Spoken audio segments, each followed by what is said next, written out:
Didn't. So we're actually going to do a special non-Friday fireside chat. I talked to an old friend of mine I haven't talked to in a while, actually. And we're going to do a fireside chat for tonight. And we're going to talk about horror stuff and horror movies and such. And so that's what we're going to do tonight. I'm still looking for games. I did pick up a couple of games over the Steam sales and whatever. I picked up Jedi Knight Fallen Order. Is that the name of it? The last Star Wars game that came out. I got that, and I got Doom Eternal. And the one I'm excited about is I picked up Black Mesa. Black Mesa was on sale, and it's like a remake of the original Half-Life, like a not like a reskin, but like an actual built from ground up remake of the game. And I'm super excited to play that because I love Half-Life. So that's probably what we're going to play next. Because I really want to play it. So let's see.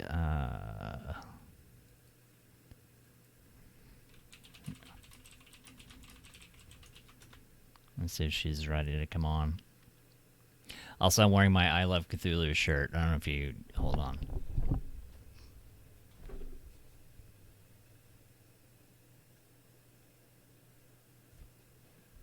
It's I Heart Cthulhu. It's great, right? Oh, somebody's... Hold on. I have to close my door.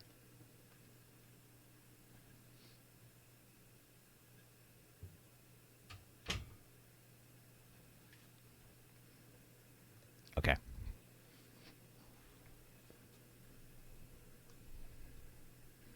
All right, let's see if I know how to do this again.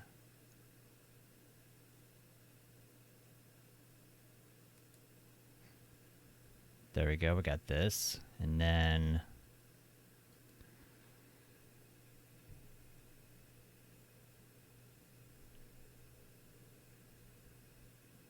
Hello? Hello? Can you see me? I can Am see you. here? I can see you. I got you. All right, let's see. Now I got to get you full screen. Okay. One of these. And...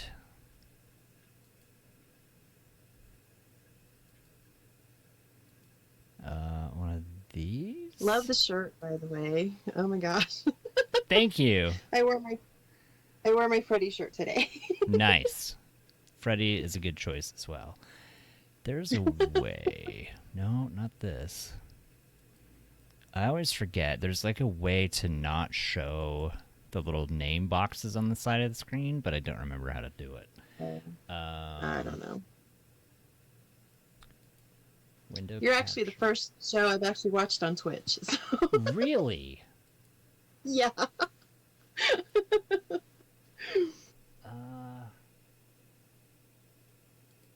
There we go. There we go. I did it. Now I just have to resize you. Oh god. What is it? Control Shift and there we go. You look okay. Fabulous. Camera angles, like, it's so funny because cameras are always such different sizes, so I never know. Like, sometimes cameras are little tiny portrait size, and sometimes they're widescreen, and it makes it really tricky to move them around and make them still look normal. I think we got you. That makes sense. I brought a friend. This is Pumpkin. You can see Pumpkin. Oh my god, that's the creepiest thing ever. My little vampire baby. So, how many of these do you have now? The real life baby dolls. I don't want to show her. It's so weird.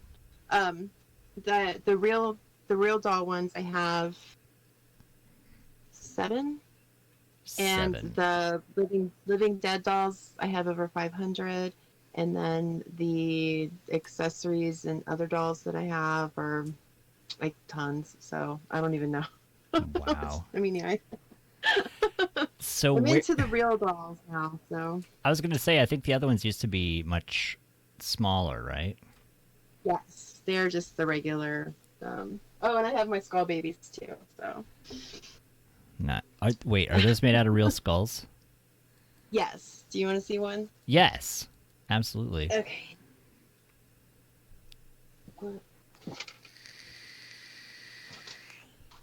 Ah, I did cut my hair, Ashley. I shaved it all off on the sides. I think this one has batteries in it. Thank you for noticing.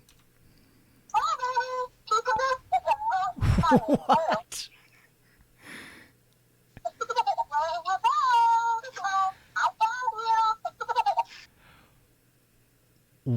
Wow.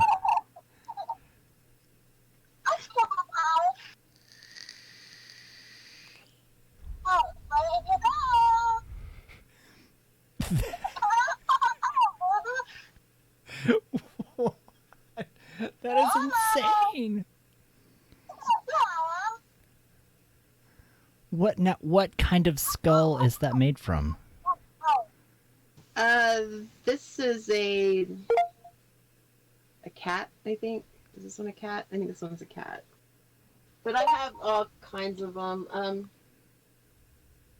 They all do different things. I didn't understand that. Something thought you were talking to it, apparently. Something thought I was talking to it. That one's a cat. I have ones that sing, and one sings "Rockabye Baby" to the little baby, and that's a mole. I think is her baby skull. And then I have ones that play peekaboo, and then ones that sing "Do Your Ears Hang Low." And then I have a pig that snores. Wow. Now, where do you find things like this? There is an artist named Keldor Dash, and she lives in Washington, and she's a taxidermist, and she makes them. So wow. So it's a very she makes all kinds of. That must be a very narrow market, I'm sure. Like, if there's probably not many people that make them. She does props for horror movies too, so she has lots of different things that she makes, and she has an Etsy store. And so I don't know the name of it offhand, but yeah, if you just search for like taxidermy on Etsy, you'd probably find her. Wow, that's really cool. But yeah, I love her stuff. So I mean, I've seen some people make. I've thought about getting something, but I've seen people make like gaffs. They make like weird conjoined taxidermy skeletons and stuff, and like turn them into like mermaids and things like that. But I've never gotten around to buying one because I don't know where I'd put it. The Fiji mermaid. Yeah. It seems like that would Those be. are kind of cool. If I would think if I could handle taxidermy, that would be something that I would want to do. Like, instead of mounting like deer heads or something, I'd be like, what can I put together to make into a weird, creepy monster? Because that would just be fun. She has all kinds of zombies. She does even things like baby goats, and her thing is zombies. She loves making zombified animals like zombie rats and zombie foxes, and yeah, so she does a really good job with her taxidermy. Wow. And she's a little creepy, so it's right up my alley. That always helps, I think. Yeah. Somebody in chat was asking if I've seen the rat centipede, and I have not. I have not seen that. That sounds amazing. What was the last movie you watched? I was gonna say, oh my god, what is the last movie I watched? I think technically the last scary movie that I watched, I think, was that weird underwater movie with Kristen whatever, the girl from Twilight. The weird underwater movie. I think it's called Underwater. Or it's something like it wasn't very good. That's why I'm like but yeah, there's like a weird I can't remember what it was called. I think it was called Underwater. Um, Oh, I haven't even heard of that but one. yeah, it was kind of like they were trapped in like an underwater base. That they're miles underneath the ocean, and some weird stuff starts happening. Oh, actually, I did see that. I did see that because she was barefoot and she was standing out in the hallway like a dumbass, and like the water like started coming in. She had to run, and I did see that. Yeah, And yeah. she ends up, yeah, It she ends up wasn't like blowing the shit up at the like end. it was Okay. okay. It was fine. Which I feel like I've been saying that a lot about movies lately. Is that like they're okay, but they're not. I haven't seen anything that's good. Oh yeah, Yerf Dog confirmed it was called Underwater. Okay, yeah. But yeah, I watched that, and I've been watching TV. There's been a couple of. I started watching Lovecraft Country. Have you watched Lovecraft Country yet? No, I haven't. I've been meaning to. I just haven't gotten around to it yet. So I can't. I'm still I kind of. Yeah, like I'm undecided. The first like 2 or 3 episodes are really good, and then it kind of like I don't know. Like it turns it gets it was very monster horror oriented, and then it kind of turned into like interpersonal relationship like in like magic and fantasy stuff. And uh, I was wanting it to be more monster horror, but it was not. But well, do you have Shutter? no, I had tried Shutter for a while, Oh, and I've looked through the list, and like I've seen most everything on there, so I opted not to use it. there's a. I just watched it last night. They did a Christmas special for Creep Show, Mm. and it was about werewolves. It was funny and cute, and I really liked it. And about how Santa Claus with big freaking knives for hands and shit. I Oh, I'm did. sorry. I Am I forgot allowed about to that. like cuss or should I Yes, you watch can my cuss. language? Yeah, you can say whatever you Okay. want. I forgot. I did watch. I did watch a movie. I'd been meaning to watch it. It was called Rare Exports. I think it was like a weird. It was a foreign film, and it was they were digging up this mountain, and it was like this government science group or something, and they were digging up Santa Claus, that he was like this giant monster that he was frozen in this mountain, and they were digging him up and going to transport him, and this little kid figured it out, and nobody believed him, and then all these kids started disappearing and stuff, and it was kind of like a weird Krampus thing, that it was almost like Santa Claus was Krampus and not really Santa Oh, Claus. And that sounds interesting.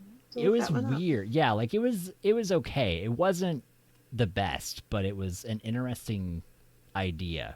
Um, but like it kind of. I mean, I feel like they could have done a little bit more with it, but it was like they thought they captured Santa Claus, and like this old weird man, and that had like supernatural powers and stuff, and but it was like this whole weird dark story about Santa Claus and about him being a monster. Wow. And so it was kind of cool. I mean, because they've done like Silent Night, Deadly Night. Like they do all these movies where Santa Claus is a murderer, but they've never really done one where he was a monster, like he was an actual like folklore monster. So that part was kind of cool. But yeah, so that was the last horror movie I watched, because I watched that the other day.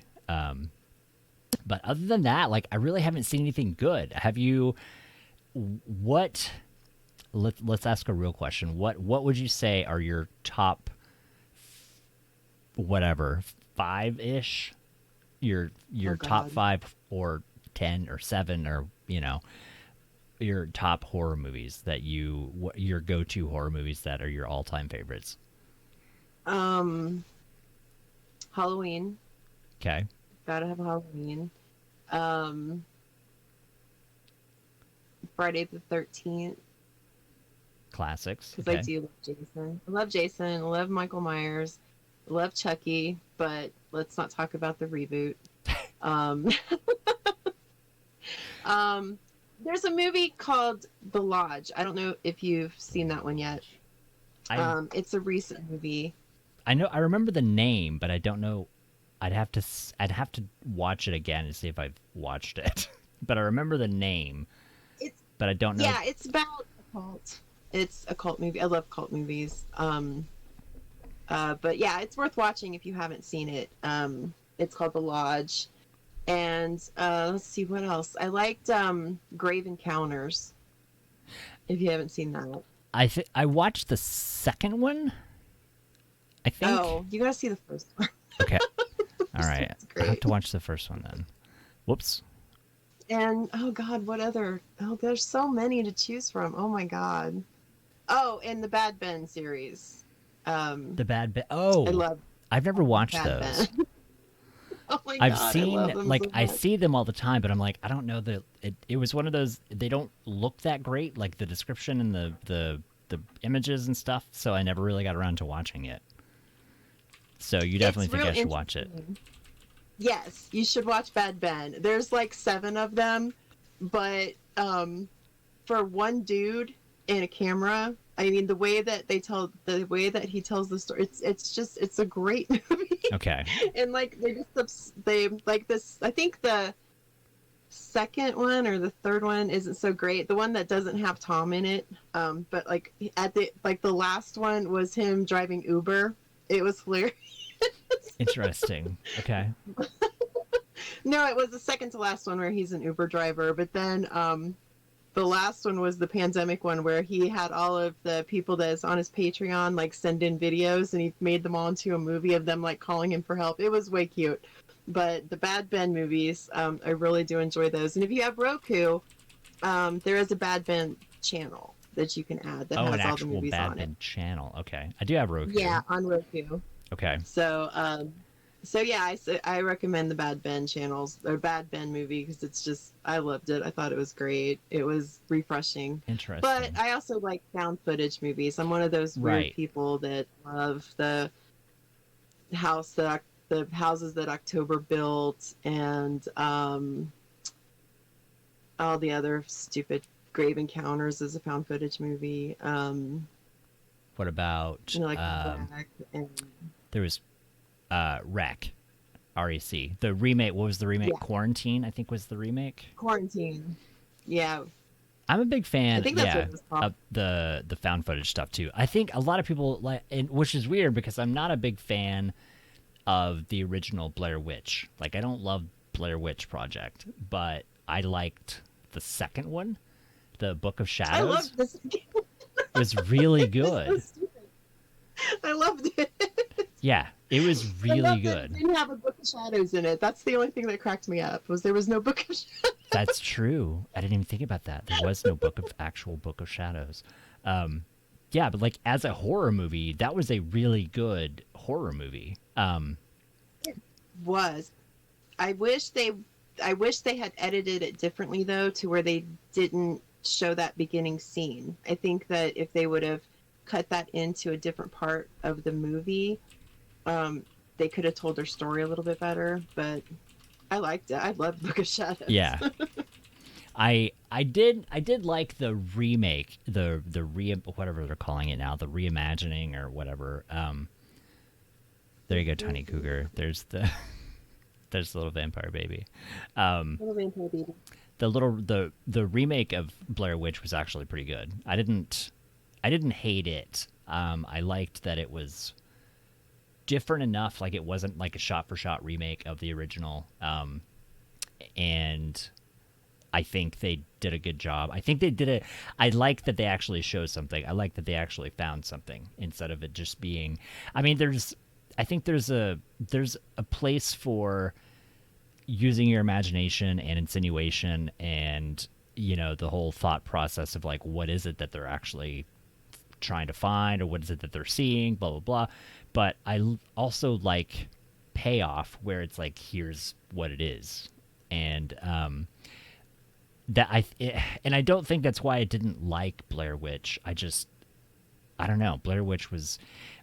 But it's one of those movies, like, I think it's relevant because it kind of it wasn't the first, but I think it helped kind of set a standard for found footage movies.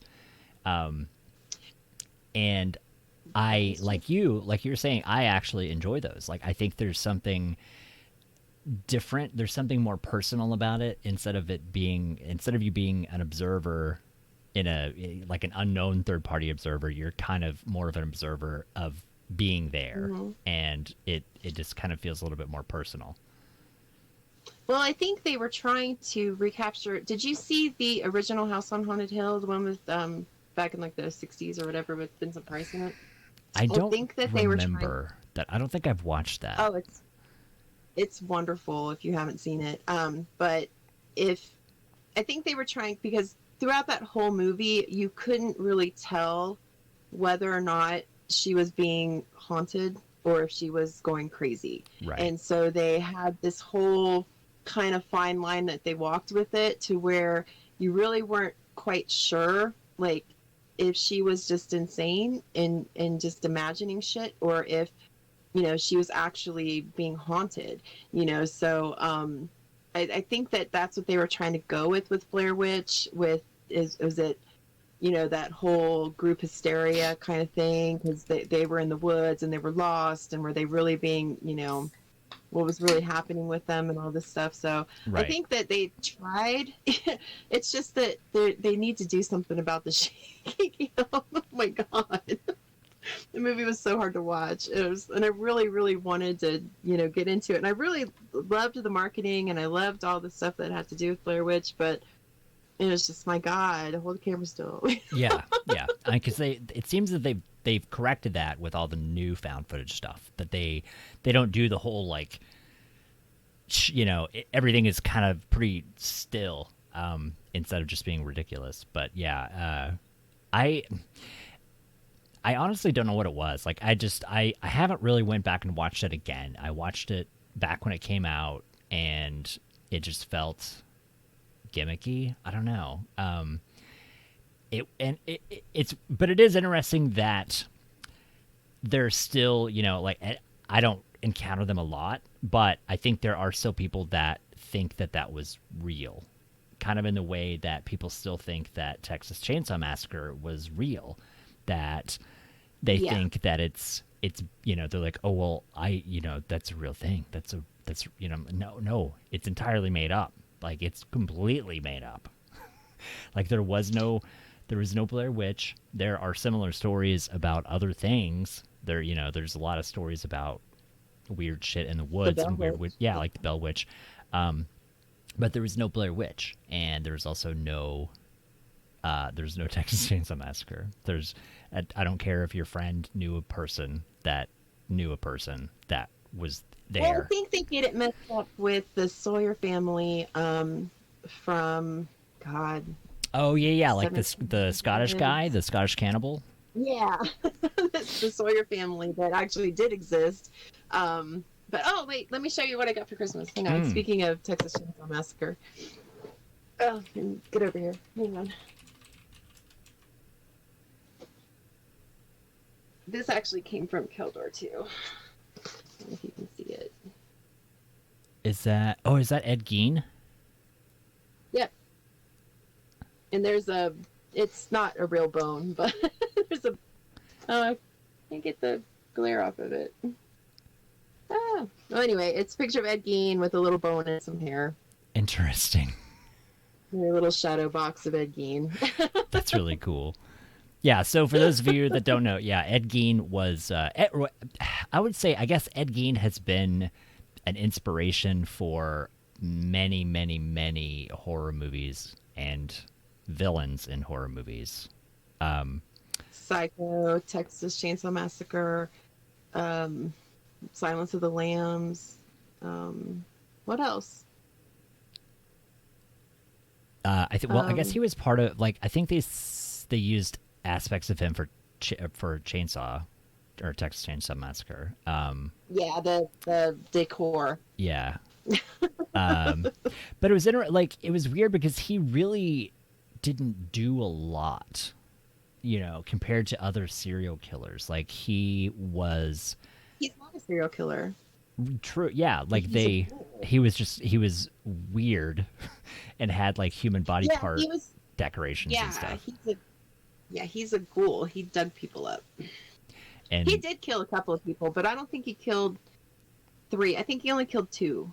I think that was So like when he got caught, right? Whenever the cops yeah, found him and they were shooting at him or whatever, and he was defending himself. And I mean, not that that's okay, but it wasn't. He didn't stalk people and murder them, and like no. he wasn't that type of killer. Are you excited about the cipher, the Zodiac cipher, being fixed or being solved or I whatever? haven't Have you seen read anything that? about that. Tell me about the thing. Oh yeah, the last Zodiac cipher, the one that they couldn't figure out, Hmm. finally got solved. Yeah, and they figured out what it said. It did not tell who he was like it was supposed to, but it was just like talking about how he got all his slaves and shit and didn't need to kill anybody else or Wow. something. Because like, and that's a weird thing too, because that guy, I mean, he would be really old, but like theoretically, that guy could still be alive, and that guy could still just be out there, and he could be somebody's neighbor. And Yep. because no one ever caught him, and no one, I don't think anybody ever had any clue. Like, was there even any kind of? I know there's really no like photographs or anything. Like, I don't think there were. I don't think there was anything other than probably. But I don't remember. Did anybody even survive? Like, did he successfully kill everybody he stalked? And like, there No, were no he witnesses. there were some survivors, but he wore the big hood over his head. So nobody actually like knew what he looked like. There was some some like police sketches and stuff of some of the witnesses that saw him, but they thought it was like this one guy, but then he died, so they don't know if it was him or not. Hmm. But yeah, it's still technically unsolved. He's still out there somewhere. Yeah, like I he like could to be think so. living. That yeah, I guess he could be living next to somebody, and you would never know. Oh, what was that guy? What was the guy? They found him. They finally caught him on America's Most Wanted, but like in the 1940s or whatever, he like killed his whole family and like ran away. And yeah, he was married and working at some office and shit. And they caught him on America's Most Wanted like 40 years later. Wow. Can't remember his name. There's He had been glasses. yeah, like Uh, there's been a lot of those recently that I've because like I think with most serial killers, like you always hear about the more famous ones, or maybe yeah. we should say infamous ones, but you never really hear about like the low key, like this guy killed 20 people, but nobody really talked about it. Like it wasn't publicized. It wasn't like a big hurrah. Like it wasn't like a Ted Bundy, or it wasn't like a Jeffrey Dahmer thing. It was just like, hey, they caught this guy that murdered like 20 people, and like he didn't have a thing. He didn't have like something that made him unique and weird. It was just like, yeah, he just murdered people. Like he didn't carve symbols on their bodies or something, or like eat their ears and eyeballs. Well, in the or like in the middle of 2000s, 2005, 2006, because I'm from Arizona, and we actually had two serial killers running around in Phoenix, around like 2005 or something. They finally caught them, and one guy still proclaims his innocence. But yeah, so like I don't think anybody knows that there was two serial killers running around Phoenix in the 2000s. I don't think I've heard of that either. Speaking of a good story, speaking of serial killers, have you? I don't remember if we ever talked about this. Are you familiar with the Memphis Three? Yes, What do you think about that? I think that they are innocent. I West Memphis Three. I'm I sorry, want to West say Memphis it Three. was the dad, the dad with no teeth. Yeah. I want to say it was him, but then didn't they just recently come out with some kind of evidence exonerating him? I want to say that, but I think that it was bullshit that they had to sign that guilty plea thing to get out of jail. Right, because they're technically listed as being guilty.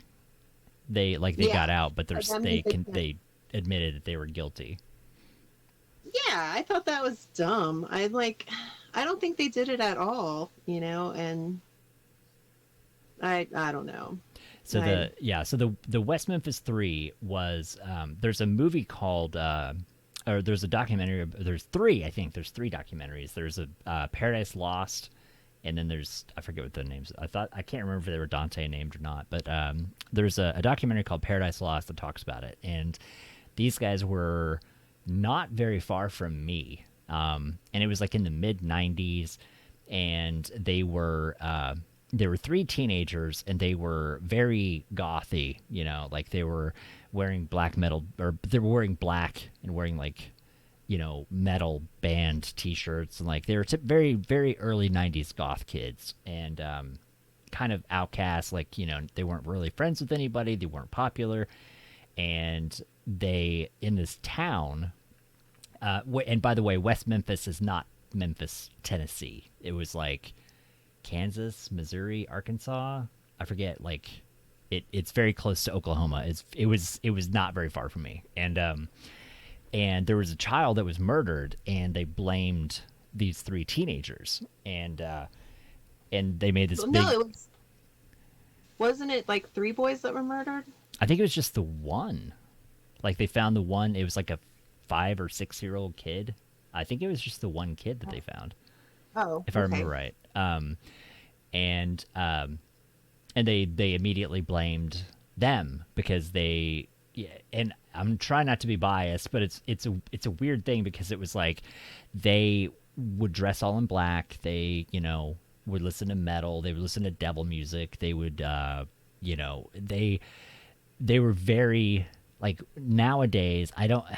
I think it's tough because like I think now that would be a little more accepted than it was in the mid '90s, because it was when I watched the documentary, because I had no idea until a couple of years ago. I'd never heard about it, and when I watched it, it was like that could have been me. Like that caricature of these people would have been how I was at that exact same time, and that's kind of scary that they would be targeted and stereotyped into like, oh well, obviously you're devil worshippers, and so you murdered this kid.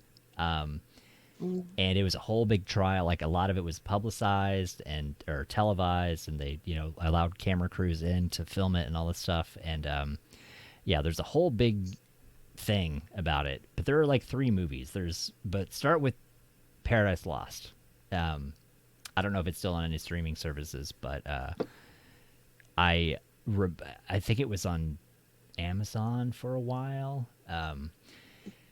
But I think they're older now. Like I think they're probably in their 40s-ish or something. And but they're out. Like they were in jail for a while, and then they agreed to sign. I forget what they called it, like whatever the legal term was, but they signed documentation basically saying they were guilty, and they let them out of jail. But they're still charged as being guilty of this murder. But it's still highly, highly subjective and highly questioned whether or not they actually did it, because they really had no real proof. They had no real hard evidence that proved that they did it. But yeah, it's a really interesting story, and especially coming from the Midwest, that it was pretty dark. Like the way they found the body of the child, like it was pretty twisted. It was pretty dark. But yeah, so it was a really weird, like not really personal, but again, it like the only thing for me is just that looking at them, it's like that could have been me. That could have been any of us in the mid '90s that were, that chose to dress different or chose to wear Metallica T-shirts and jeans or something, and dress all in black. Yeah. And so, it's very bizarre that when you see that type of stereotyping so early in the '90s. But yeah, so that's the story of the West Memphis 3. And there's a lot of musicians and like famous people and movie and like actors and stuff that tried to help them. I think Johnny Depp tried to help them. and some other I forget. There were a few musicians that tried to help them, and but like there was it was a big thing, but it's really weird because I never ever heard about it until, like I said, it was a few years ago. Wow. Somebody mentioned it, Yeah. and especially even being so close. But this was like pre-internet, so news didn't really spread as quickly. And but I somehow I never ever heard anything about that. But yeah, it's a really interesting story. Did you watch Making a Murderer? I watched some of it. I got Crazy too. I have a hard time with some of the, which is weird, like some of the real life stuff. I have, I don't know why, because it's actually more interesting, like because it really happened. But I didn't quite make it through all of it. Like I watched up until, and I don't want to spoil it for anybody, but like kind of the story, like this guy was accused of something, and then he gets out, and then he gets accused of something else.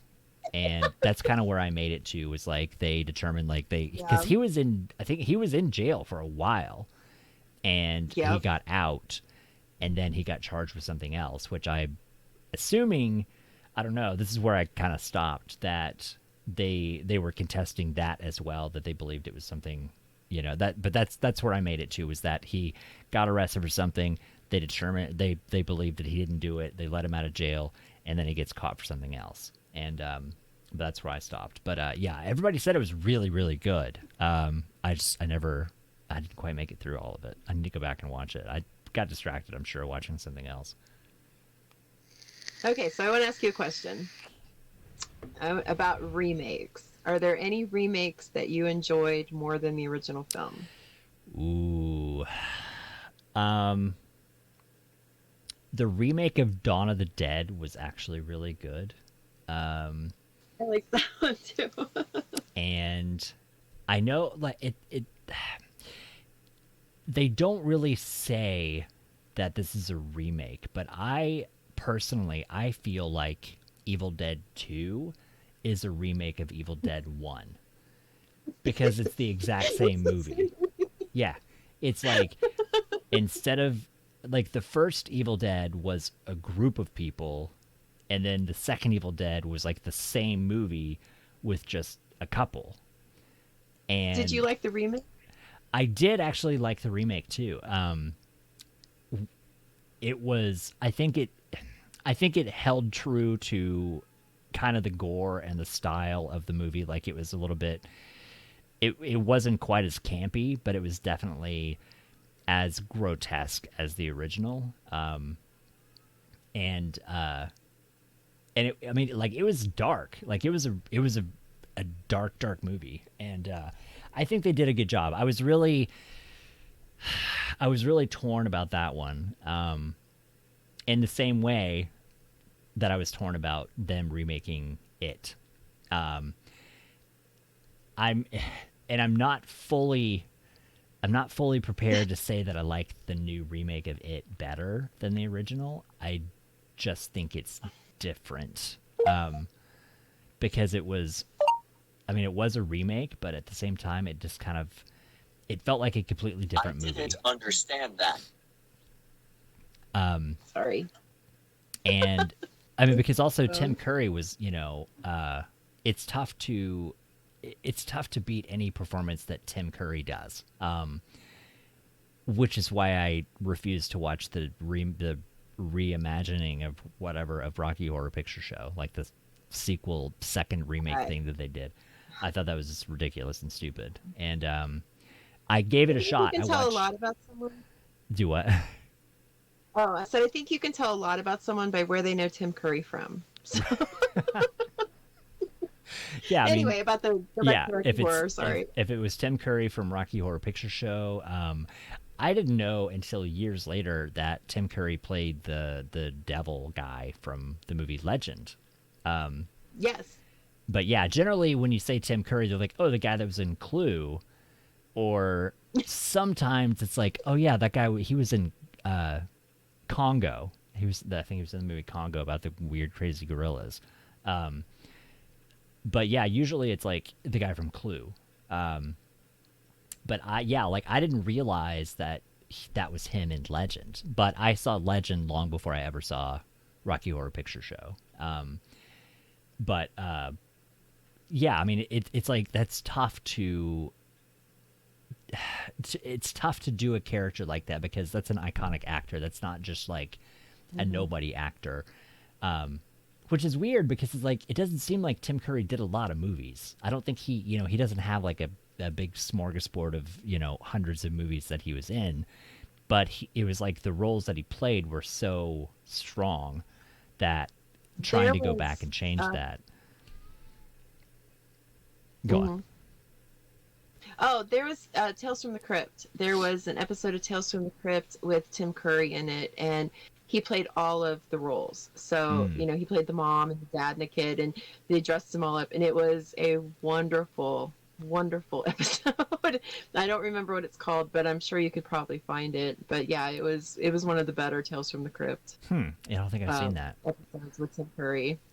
And he was in like my cousin used to say that the what's her face stole Harry Potter from the movie The Worst Witch, I think it's called The Worst Witch.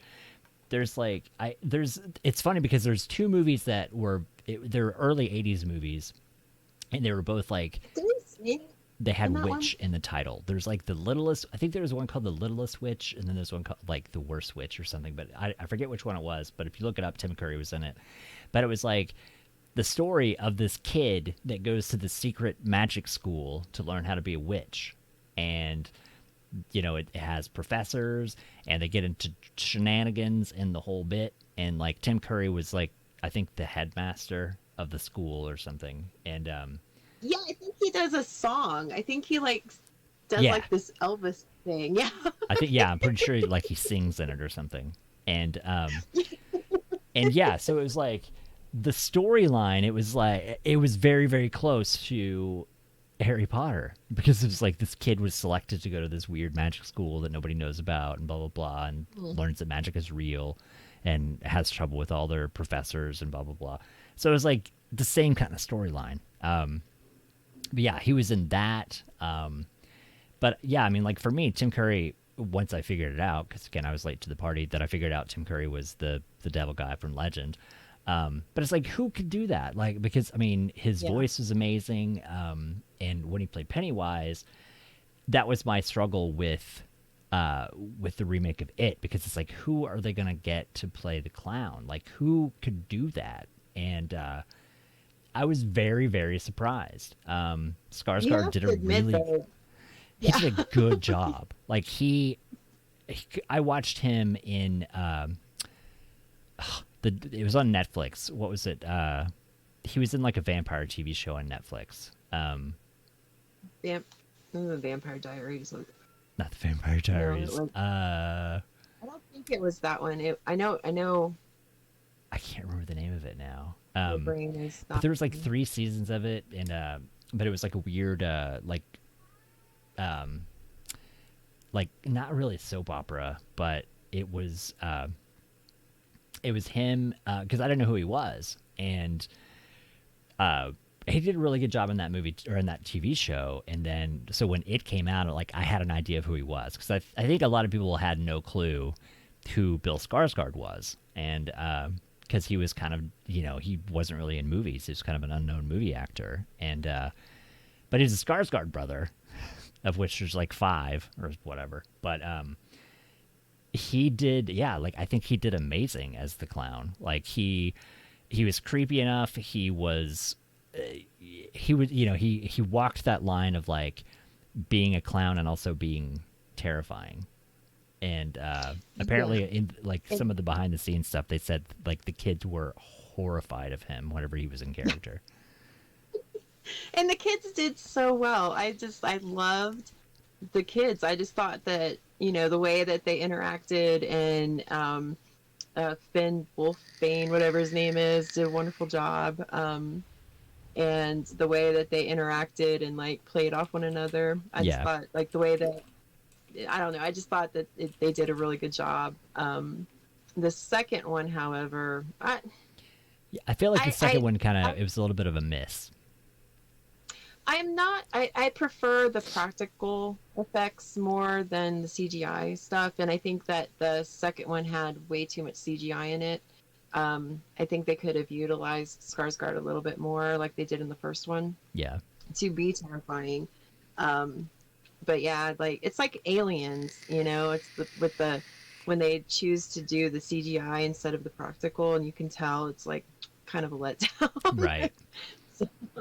Um, Because they did such a good job in the first two Aliens. Yeah, I don't think the CGI came in until like the third one. yeah. Um, the Because prison. I mean, prison. there's definitely something more terrifying about somebody made this big rubber monster and covered it in KY jelly and water, and people are acting to it, rather than them just making something on a screen on a computer or whatever.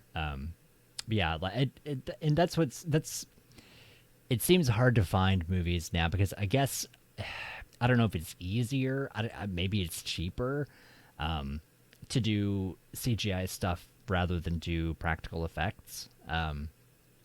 But it does seem like that's more of a trend now, is that a lot of people do CGI stuff.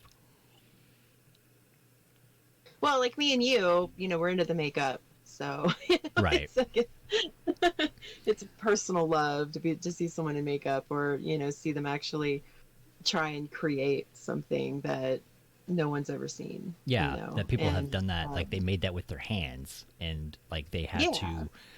to sculpt this thing and bring it to life, and not just draw it on a computer and make it move. Make it move. Yep. That- Exactly. Yeah, there's definitely. I mean, I think that's that's kind of a lost art. And that's one thing I respect about. There's a director, Adam Green, that does horror movies. He did Hatchet. I already saw Hatchet. Hatchet Right, 1, it's Hatchet not 2, Hatchet 3. I don't. Oh God, I don't think I have. If you haven't seen those, you should check those out because it was his homage to slasher films. That it was it was your typical, like, there's a guy in the woods that kills people and has this tragic thing happen to him and turns him into a monster, and but it's really good. And he did actually one of my favorite movies that I've seen in the past few years was one of his movies called Digging Up the Marrow, and I think it's on like Hulu, maybe. Oh, I'll have to check. And it's also like it's a found footage thing too, like a that's it's like a mockumentary thing, and but it's him, like he plays himself as he plays like a lesser version of himself, I guess, and he gets contacted by this guy that is telling him that monsters are real. And he goes down this whole rabbit hole of this guy's crazy story about monsters that live under the trees, live underground, and blah blah blah. And but he does focus on practical effects. Like he worked a lot with the wrestler. I can't remember his name now. The wrestler that played Leatherface. God. You know what I'm talking about? And I totally blanked on his name. No. Oh God, I can't remember his name. Yeah, like he's in everything, and I just totally blanked on his name. God, I just watched. I'm gonna say his name is Gunnar. Not Gunnar Hansen. It's the newer guy. He was more recent. Oh, the newer guy. Oh, shit. I don't know. But I can't. And he was like a stunt guy, and it'll come to me. But yeah, I just totally blanked on it when I tried to think about his name. But he worked Kane Hodder. Oh, Kane Kane Hodder. Hodder. Okay. He works a lot with him. He has done a lot of stuff with Derek Mears, the guy that played the new Jason Voorhees in the one from like 2009. So he's done a lot of stuff with a lot of those kind of contemporary horror actors, and But yeah, Digging Up the Marrow is really good. It's one of the few movies, like, I had somebody, this girl I dated that did not like horror movies, but she was like, I'll watch it. Like, she wasn't a fan of horror movies. And she told me later, she's like, I had nightmares for 3 days after watching that movie. Like, there's one scene in the movie that is just terrifying beyond belief. And it's so simple, but there's just something so impactful about it that you're just like, you think about it and you're like, that's fucking terrifying. And, but yeah, it was really good. And he did the TV show, Holliston. I don't know if you ever saw it. It was on, I forget, it was on like a weird channel, but, he did a TV show called Holliston that was kind of the same deal. That it was him and his friend is another director, and they were like lesser versions of themselves in this like sitcom. Like, they made it like a sitcom with like canned laughter and stuff. And Dee Snider was their boss. Like, they worked at a TV station or something, and like Dee Snider was their boss. And oh my god. And Otis Hirungus, the lead singer of Guar, before he died, like, he was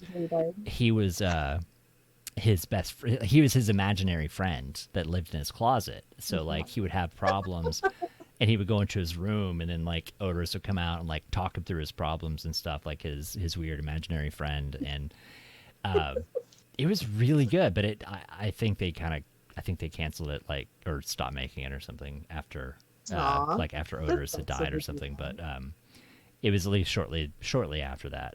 But like, Adam Green does a lot of really good stuff. As far as contemporary horror directors, like, he's one of the few. Like, I wasn't real keen on him at first, but he kind of grew on me. But yeah, anything he does, I kind of try to watch just to see how it is. I'll have to check that out, because that sounds great. But is it Kane Hodder the one who does the ghost hunting? Is that him? I don't know if he does ghost hunting or not. Yeah, there's one of them that has like a Hollywood ghost hunting circuit. I want to say it's Kane Hodder, but it might not be Kane Hodder. But yeah, it's like celebrity ghost hunting. Interesting. That could be. I don't know. He's. I met him at a convention. He's a big dude. Like, he's one of those guys. Like, he's not. He's not 7 foot tall or anything, but he's just like, he's one of those people that, as they say, if you met in an alley, that like you would not want to meet him in an alley. He just looks tough, like rugged, and just. Do you know who is massive? Is Ken Foree. I've never met him. Yeah. Oh my god. Okay, so we were at one of the conventions, and he was there, and it was like time to break for dinner or whatever. And so we were walking down the hallway, and he was in front of us. And so my friend was like, I dare you to pinch his butt. And I'm like, okay. So I go sneaking up behind this gigantic man. He is a gigantic man. And I pinch him on his butt, okay? And he spins around, and he was and it like freaked me out, because I thought he was gonna like hit me or something. And he grabs my hands, and he's like, girl, if you're going to pinch it, you better grab the whole thing. And he like takes my hands, like puts them on his butt and like shakes them. It was so funny. And then we ended up like chatting and hanging out with him and stuff. Nice. Like, he seems like he would be a so fun funny. guy. Yeah. I didn't know he was that big. I didn't realize he was such a big guy. But yeah, I've never seen him in person. And he was in. I was surprised. Ken Foree was in a lot of stuff. Ken Foree was he was in From Beyond, an H.P. Lovecraft movie that I love. He was in that. He was in he was the pimp that was in Devil's Rejects, that ran like the brothel whenever Spalding went to go see his friend. And I can't remember. He's also in Halloween. Yeah. The Zombies Halloween. He's the guy that Michael Myers gets the suit from while he's taking a shit and looking at porn. Oh, that's right. Whenever he gets to the gas station and he goes in the bathroom and yeah. He's one of those guys. Like, he's been in horror so long, and he always has Dawn of like the these Dead. small, yeah, he has these small roles that, you know, even now, like he was, you know, he had a lot of roles early on, and then now, like, he's one of those, they bring him in, it's like cameo stuff that he always shows up in all these horror movies. But him and Tony One of the- Todd. Yes. Oh, Tony Todd. Yeah, he was there too, and he was drunk and he was lost, and because the hotel that it was at, it was like The Shining. Yeah. It looked like the Overlook, and so he was lost because everything kind of looks the same, and so we had to help him back to his room because he was wandering around just drunk, and like no one was helping poor Tony Todd. So we had to like figure out like where his room was and take him back and stuff. It was crazy. God. But you know who else was there was Reggie Bannister, who was the ice cream man in Phantasm. Okay. The Phantasm movie. And he's an awesome dude too, but you know the mausoleum in Phantasm? I haven't Do you seen know it was Phantasm. made out of I think I saw it when I was young. Like, I saw it back when it came out. I don't think I've seen it since then. It's one of those, like, Oh, yeah, I meant it's to one go of my back and favorite watch it, but I remember very, very little about it. So there's a mausoleum because it takes place in like a funeral home and shit, and there's aliens and crazy shit. But the mausoleum was made out of particle board and contact paper that they got from like Ace Hardware. Oh, wow. But I was like, really? I mean, they did such a fantastic job on that movie. But yeah, so it was pretty fun. I had a really good time. I got to have dinner with the Jasons, Jason 1 and Jason 5. Mm. And that was pretty cool. And then and so it's hilarious because like my friend that I went with, he was like, I'm gonna go hang out with these other people and go get like Jack in the Box. Do you want to go? And I'm like, no, I don't want to go to Jack in the Box. So I went down to the hotel restaurant and was, you know, getting some dinner, and they were like sitting across from me, and they're like, are you eating by yourself? And I'm like, yeah. And they're like, come join us. And I'm like, okay. So I had dinner with them, and they ended up inviting me to the VIP after party for all of the people that were there, all the guests that were there, all the stars, movie stars and stuff. Oh, wow. And so I was like, okay, cool, you know. And so they, you know, wrote down where I had to go and then password and all this shit. And so I go back to the room, and my friend walks in, and he's like, and I'm like getting ready, and he's like, what are we doing? I'm like, get dressed, bitch, we're going to a party. He's all like, I can't leave you alone for like 5 minutes. I'm like, no, seriously, we're going to the VIP. Right. I shoved Angela, oh, what's her name? Angela Bettis, the little tiny one. Yeah, I shoved her in a duffel bag. That was pretty funny. She's tiny. She's like, tiny. do you have a duffel bag? She was so drunk. She was like, do you have a duffel bag? I'm like, yeah. She's like, go get it. I want to see if I fit in it. I'm like, okay. And I had drinks with Sid Haig. Yeah. I got to hang out with him most of the night, and he was a wonderful person. Rest his soul. I loved him. I was so sad when he died. Yeah. It made me sad.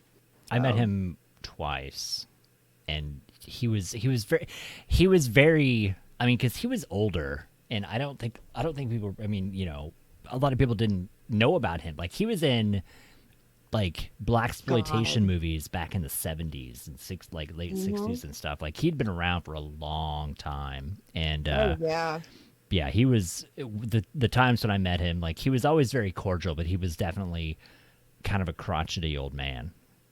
Because he was. Oh, really? Like, he was because he is kind of a crotchety old man. But yeah, he was, he was always nice and cordial, but yeah, he was definitely, you could see a lot of the character in his personality, I thought. Like, with the way he was. I guess you just need to liquor him up because, we were drinking, and we had a whole conversation on why chickens have breasts but no nipples. And, his wife was really cool too. I really liked his wife. He seemed like, I mean, because I'd heard that a lot. It's like it was day to day that you may get nice Sid Haig or you may get like grumpy Sid Haig. Yeah. Oh, I'm sure that's with all of them. I can't even imagine going to convention after convention after convention and seeing all these people. You know, well, God, look at the vape. Right. The vape convention. I mean, after a while, you're just like, God, get away from me. Right. Which, by the way, we never covered I'm not that. my tattoo. Yeah. which I never actually covered. That's how I know you was through vaping. I had last whatever, not last Friday, Friday before, I don't, not Christmas Friday, but the one before that, I think it was. I had Alex from Kazaa on. And, Oh, nice. I like Alex. Yeah, like Alex is super sweet. But that, I've met so many people through vaping, and like I've kind of talked about that too. That's aside from the political everything and the fact that like vaping could go away completely. Taking away this device that got millions of people away from smoking. People don't always see the social part, the social aspect of that, going to conventions and going to meet people, like that's how we met. That's how we became friends, was just interacting because of vaping. And the same thing with a lot of my friends that I have across the world was all because of batteries and nicotine. And it's weird, like people don't, because people connect by like video games and stuff, but they don't always think about, when you talk about because people that don't vape, they're like, well, I mean, it doesn't really affect me, which is fine. But it's like, there's a whole aspect of that that's not just vaping that has been taken away, because like I haven't been to a convention in years now because of everything that's been happening. Like one of the last ones I went to probably was when I saw you. That was in Oh God, that was a long time ago. Was that in Reno? Vegas? No, it wasn't Vegas. Was it? Where was it? No, it was. Where the hell was that? I don't remember if that was Reno or if that was. Oh no, that was in California, I think. Right? Wasn't it at ECC? It was California. I think it was at ECC. Yeah, I think it was. God, that convention. Yeah. It's been so long. Like, I was thinking about that too. It's like, I don't even know how long it's been. But yeah. Well, I know there's going to be a reunion once COVID is over and everyone can travel again and the world kind of gets back to normal. I know they want to do not a vaping convention, but just a reunion. So, you want to come and just hang out and do the social aspect, which I think would be so cool to see everyone. Yeah. And we have Zoom. We're having Zoom calls now. We tried to find you. I was a day late. I saw that post, and it was literally like the next day that it was like this post from the day before saying we're gonna have a hangout like the day after Christmas or whatever. Like I saw it on like Sunday or something, like early. Well, I'll Sunday make sure or to whatever. Yeah, I talked to Spiky and. So Spiky actually still had my number, so she'll text me next time they have one, because I totally missed it. But I think that the social aspect of what we did and what we accomplished was so cool, because like we have lasting friendships that I guess it's kind of same with gaming and really anything else that people get into. Yeah. I mean, and it was like. Now we probably lost all your viewers. Right. Yeah. I mean, because that was I think it's one of those things. Like it's. I don't really know. Like I'd like to think that we helped grow this whole thing. This whole. We kind of, we definitely, I would say, without too much arrogance, I would say that we helped foster a lot of community about this whole thing. But, we were kind of all there, like when this was growing and supporting it and like trying to make this into a thing, like trying to make this into something to get people away from tobacco. And, and I think sometimes, it's been years now, and I think some of that still kind of gets lost, that it's like we were trying, we were trying to change the world, and whether or not we've succeeded. Yeah. And, fabulous.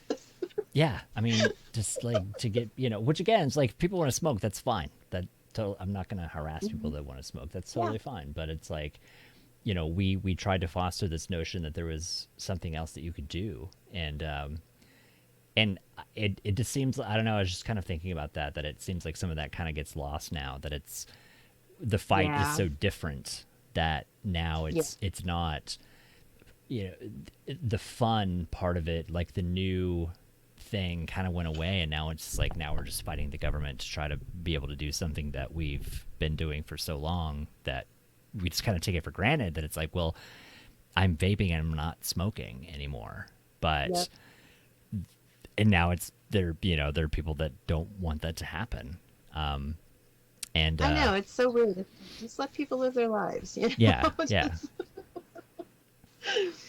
Just let them be weird if they want to be weird, and let them vape if they want to vape, and let them, do whatever it is that people do. Yeah. And let them game, and let them, just let people do what makes them happy. Yeah. And as long as it's not hurting anyone else, then it's not. yeah. And yeah, I mean that's what There's it no boils such down thing. to. I mean everybody deserves, everybody kind of deserves to have a vice. You got to have something, like you can do something bad. You can have something that maybe isn't, something that's not 100% healthy for you, like jogging or exercising or something. Like you got to have whether you want to drink every once in a while, or whether you want to do something that's, people don't think is good, or people don't think it's cool. Like if you want to play D&D in a basement or something and don't tell your friends about it, like you got to have something to keep yourself sane. But yeah, it definitely Yeah. sucks. Like the social part of it was, that was a big drag for me, that I don't get to see anybody anymore. I did go Right. to, I went to Amsterdam with Grim and Adam from Vaporcast. We went to Amsterdam back in Nice. February, so that was fun. But yeah, otherwise, like I really, I don't get to see anybody, and that sucks. Yeah, I don't think anyone gets to see anybody at all. Yeah. Even the people you know. Oh, so I was watching, and I hate to admit it, but there's this show called BuzzFeed Unsolved. Have you ever seen it? I've heard of it. I think I've seen a little bit of it. Yeah. Okay, so one of the co-hosts, his name is Shane, and I don't like BuzzFeed. Don't get me wrong, I don't watch BuzzFeed, but this show is just really interesting because they do a lot of unsolved crime and unsolved, things and ghosts and all this stuff. But the guy, not that his personality reminds me of you, but his face Right. reminds me of you.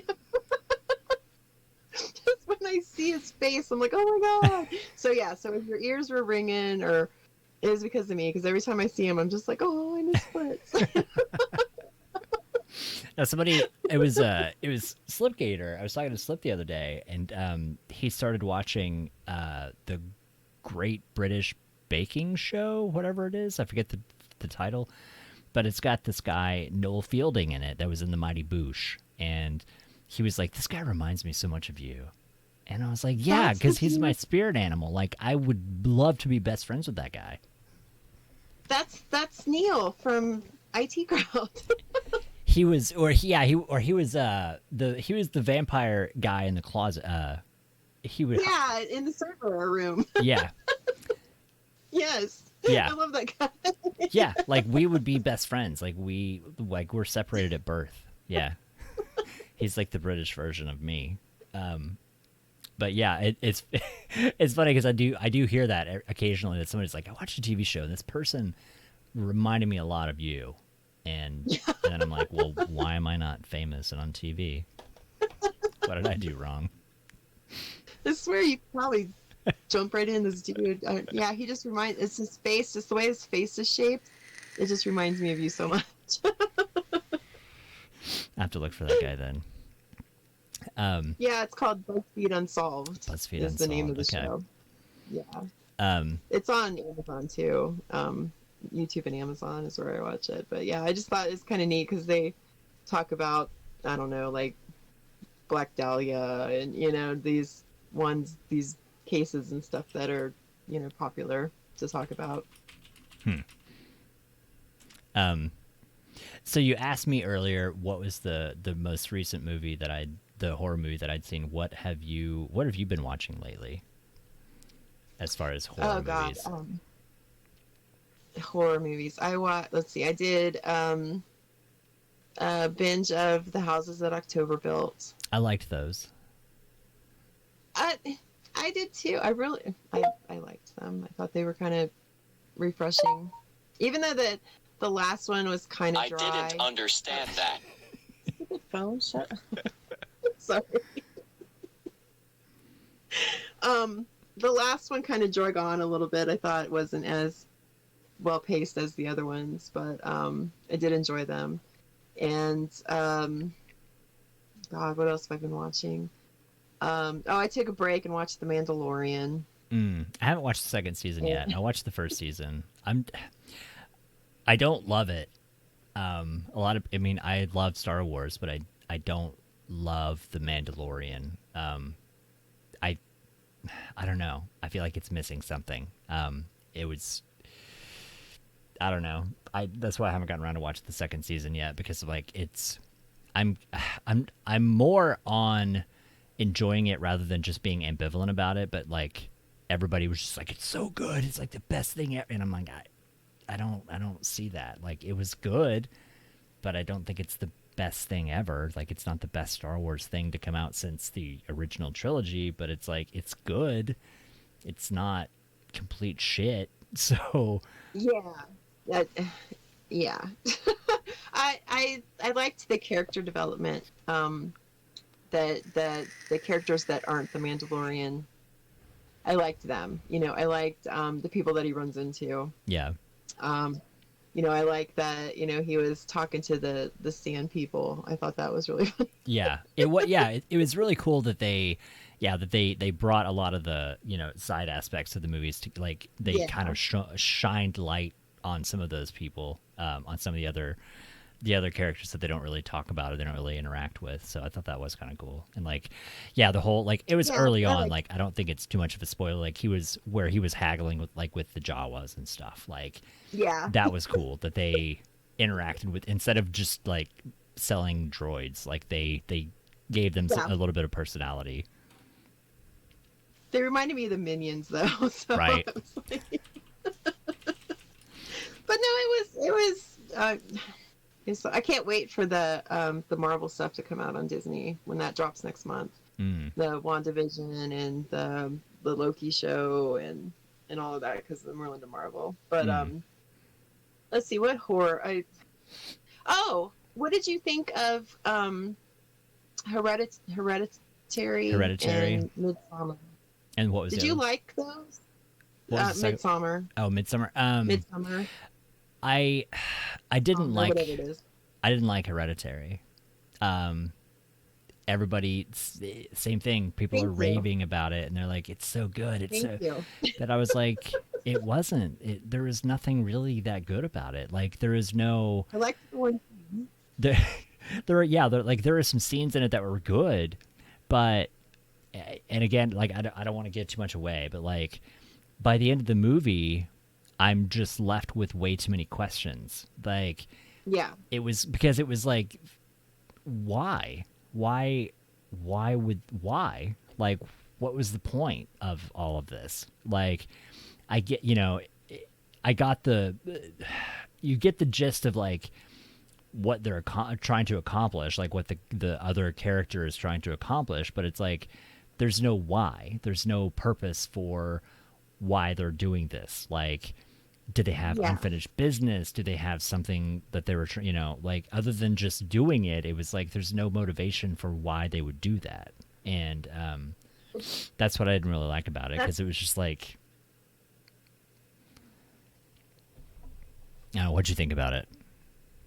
Oh, yeah, I wanted to like it. I wanted, because everyone was like, oh my God, it's the scariest movie ever, blah, blah. It's like, no, it's not. Right, yeah, like no. I wanted to like it, but yeah, like, it was kind of weird where they were wanting, it seems like they were wanting to go with it, and where it ended up were like two different things. Right. So I mean, it was just like, okay, but that's kind of like one of the reasons why I liked The Lodge so much, was because they wanted you to lead you down this path and then they flipped it on you, Yeah. which I really liked. But in Hereditary, I can't even say the name of the movie. It was just too weird of a arc, you Right. know. I mean, It like it they was got just halfway like, there, and then it was like the last half was kind of like, what are we gonna do? yeah. Oh, I know. Yeah. And yeah, and I honestly That like, girl was creepy as shit, though. yeah, yeah, the little girl did a really good job. And honestly, like, I kind of felt the same way about Midsummer, that I, it started off really good, and by the middle of the movie, you're like, okay, well, I've already figured out what's gonna happen, and I and actually I say that, like, it was before that, like, it was getting to the scene where it's, where it's like, where's all the old people? And then then they had this whole scene where Yeah. they had this big ceremony for the oldest couple that was there, blah blah blah. And I'm like, okay, let's see where this is going. And then it was kind of like after that point, like, that was, I liked the, not that I enjoyed seeing the brutality, but it was refreshing that it was such a brutal movie. Like, for those few scenes Yeah. where they did, like, that was very realistic. And Yeah. but then it just kind of like, I don't know, it just kind of just went in weird waves, and it was like, I don't know, like, it was Yeah. kind of the same thing. It was like, what are you trying to do? Like, I think it had more of a conclusion than Hereditary. Like, I think it kind of tied together better. Yeah. Like, it wrapped up a story, but it was again, it was just kind of like, what's the reason? Like, why? And like, Yeah. how, because I don't know, then you start questioning, like, well, how often do they do this? Like, why doesn't anybody else know about it? Like, why did it just happen with when these people visited? Like, do they do this? Do they get people to come visit, like, every year to do this whole thing? Like, obviously it had to be an ongoing tradition. It wasn't just like, hey, I have this new idea. It's like, somebody should have known. Like, maybe they wouldn't Yeah, I tell, agree with but Indiana. There was too much story there, Yeah. for the time frame that they were trying to tell it in. Yeah. So but yeah, I mean, it was, yeah, it was same thing. Like, it was good, but it wasn't like, I went into it because everybody, same thing, that it was supposed to be so good, and it was fine. It wasn't completely awful, but yeah, same thing. Like, I'll tell you who I do like, though. I do like the Jordan Peele movies. I think that he's doing a really good job with Get Out and the other one. I didn't watch was the the other one second called? one. I was kind of the opposite of that. Like, I wasn't thoroughly impressed with Oh, really? yeah, with Get Out. Like, I wasn't, I mean, because it was, it felt like a trope. Like, watching it, it was kind of Yeah. like, I've seen this before. Like, I think that was the part that I didn't like, was just that everybody's praising it. It's like this groundbreaking, original, beautiful idea, and like, it's so clever, and like, no, I've seen this. Like, this is not anything Well, new. it's just a new tale on body snatchers, Right. A retelling of that. But I don't know. I liked like the suspense Yeah. that it had, and then it went intermixed with the comedy. I just thought that was, I don't know, I enjoyed watching it. It wasn't something that I wanted to turn off. Yeah. So, which with new horror, that's like, how you can tell if it's a good movie or not is whether or not you want to turn it off halfway through. Right. And this is going to sound weird, I enjoyed it because of, like, I mean, because it was intentional, obviously, but like, I enjoyed it because of the uncomfortable racism that was in the movie. That Yeah.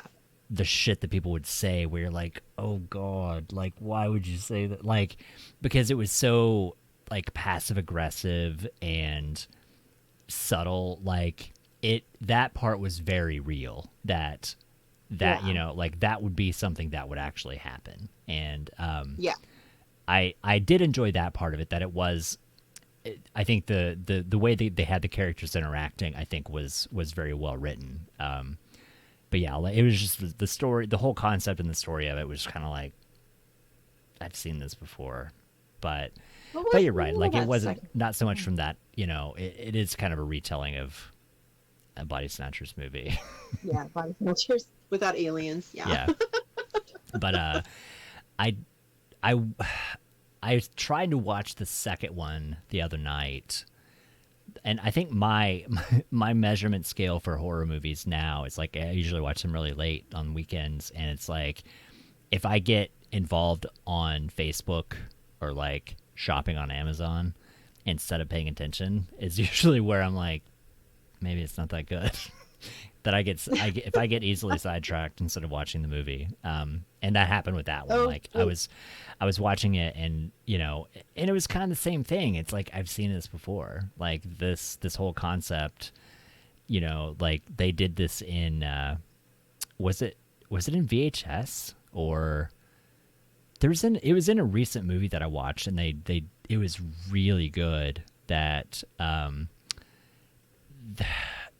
something happens and this guy is in the wrong place, like to not try to give away too much of it, like he was not where he was supposed to be and somebody else was where he was supposed to be, and everything was weird and different. And That sounds so familiar. Was It it was in- VHS? I can't remember if it was VHS or if it was like it was some anthology, because it was like a short, it wasn't like a full movie, it was like a, you know, like Yeah. a 10-minute thing or 15-minute thing. And like, and that was the thing. It's like, I guess like I'm only basing it on, like, I mean, the quality of the movies are fine, but it's like when people start saying this is revolutionary and this is groundbreaking Right, and yeah. the shit that they say about the movies, that's what I'm like, no, it's not. Like, I've seen this. Like, they've done this many times already. There's nothing new about this. That's what people who don't watch horror movies say. Yeah. It's like, show me something, which again, like back to that movie, Digging Up the Marrow, like that's what I enjoyed about that movie, is that it was actually like a new concept, that it was, you know, which again, I mean, even like the whole like monsters are real thing, like that's been done, but the way it was presented was a new way to present that story, and it was something that I that I, you know, I couldn't watch it and be like, I've seen this before. Yeah. But those movies, it was kind of like, this isn't, you know, I don't know, but they're good. It's also good that someone is bringing, you know, certain horror aspects back to mainstream, that it's getting stuff in theaters and people are watching that, and like it's good that it's thought provoking, and it's good that people enjoyed it. Yeah. And Well, that's like the remake of Child's Play. You know, I mean, Yeah. the concept, you know, where Chucky would now be an AI, you know, like an Alexa or something. You know, I mean, the concept was good, but the movie just fell flat for me. I Yeah. did not like it at all. I just it was. stand it. I find it interesting that, because that was Brad Dourif's daughter that was in the movie. The Oh, was it? yeah, she I mean, I liked that they got Mark Hamill to do the voice. You know, that was nice and all, but you know, still, it was just like, you know, they could have done so much better, because like the first one, just that innocence right. was lost. You know, that Andy had. You know, because this kid was what, 13. Yeah, You know, so I mean, I don't know. They just kind of, I think they dropped the ball with it. And Yeah. plus, I didn't like the doll. It didn't look right. it didn't look. Yeah, I mean, because like the original Chucky doll looked like, for those that are old enough to remember, the My Buddy dolls. Like there was a doll Buddy that doll. came out that it was around that time, and there were dolls that looked like that, and Yep. and yeah, like My kids. yeah, it was like My Buddy and My Kid Sister or whatever, and but yeah, the new that was I could see that too. I watched the new one. I only watched it once, but yeah, it was kind of like it was it just didn't feel right. But yeah, that was his daughter. That was Brad Dourif's daughter. Oh, And I know that. she's upcoming in other movies now. Like I guess I don't think she's like, she's not like a top ranking person or anything, but like I've seen her name pop up in other movies more recently. So I guess she's kind of she's got an upcoming career. I always like Brad Dourif though. Brad Dourif, in case you're wondering, Brad Dourif was he was the actor. If you saw Child's Play, he was the actor that I forgot the guy's name. It was 3 letters, as all serial killers have 3, or not 3 letters, 3 names, like full first, middle, and last name. And he played the killer in the very, very first movie that became the doll, and he had voiced the doll. And but he was also something Lee Ray. the what? It was something Lee Ray. Yeah, they always have 3 names. Charles. Yeah. Charles Lee Ray. Charles Lee Ray. Yeah. And he was in probably one of my top 5 favorite horror movies is Exorcist 3. He was in Exorcist 3. Oh my God.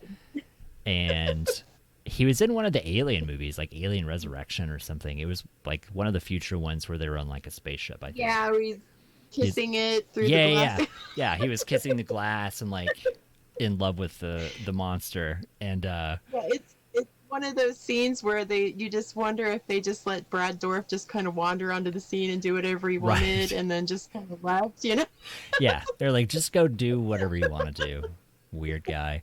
Because like he seems like he would be a fun person to know too. Like he seems like he's probably a pretty weird guy in person. And he's also in Harry Potter. No, Lord of the Rings, and that's where people would know him Urban probably. Legend. Yeah, he was an Urban Legend. He was like the king's advisor, whatever. I forget. I don't know his character's name in Lord of the Rings. He was like the real shady, like sneaky, creepy guy with like I don't think did he have a forked tongue? Maybe he seemed like he would have had a forked tongue. He had a hood on, and a big cloak, but he was real like creepy. Yeah, and he's always been like I always liked him because he's such his acting, like he's so good at portraying emotion because he cries. Like so many scenes when he's like doing something touching or like not even like nice, but just anything deep and emotional, like he's always crying. And and I don't know, to me, like it kind of shows like depth of character that he's that invested in like portraying this role that he's crying when he's not supposed to be crying. Not like it's not like a sad scene. It's just that it's him pouring his heart out.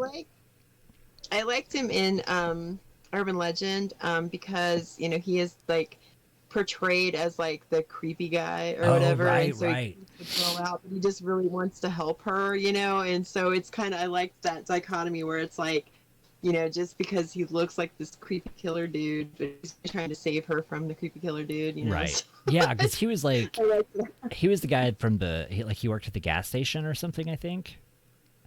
Or was at a gas station guy. Yeah. Yeah, that guy. Oh, I didn't know that. Charles Manson, Lee Harvey Oswald, and James Earl Ray. Didn't know that. Oh, interesting. Makes more sense now. That's pretty cool. I guess that's why those names, all 3 names sounded really familiar. It's like that. I guess that makes sense. But yeah, Brad Dourif, amazing guy. And okay, so what else new came out? I don't even know. Like what new movies have come out. I don't know although I did try to watch Batman, but Amazon screwed up and so I didn't get to finish it. But what I saw was really funny.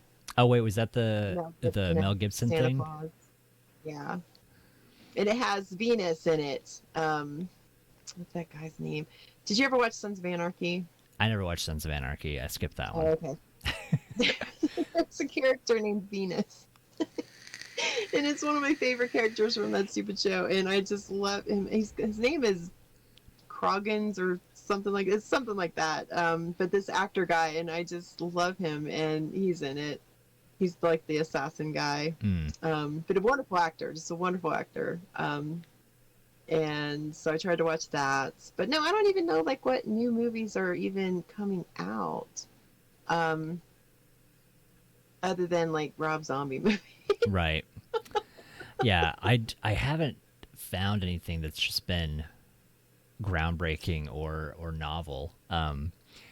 What about, so we've had this conversation, but to share with everyone else, what would you consider like your top list of forbidden horror movies? Like the really, really bad ones. Like I've talked about some of these on stream before, but like the movies you watch that you're like you want to take a shower after you watch them. Like what are your top worst Serbian film?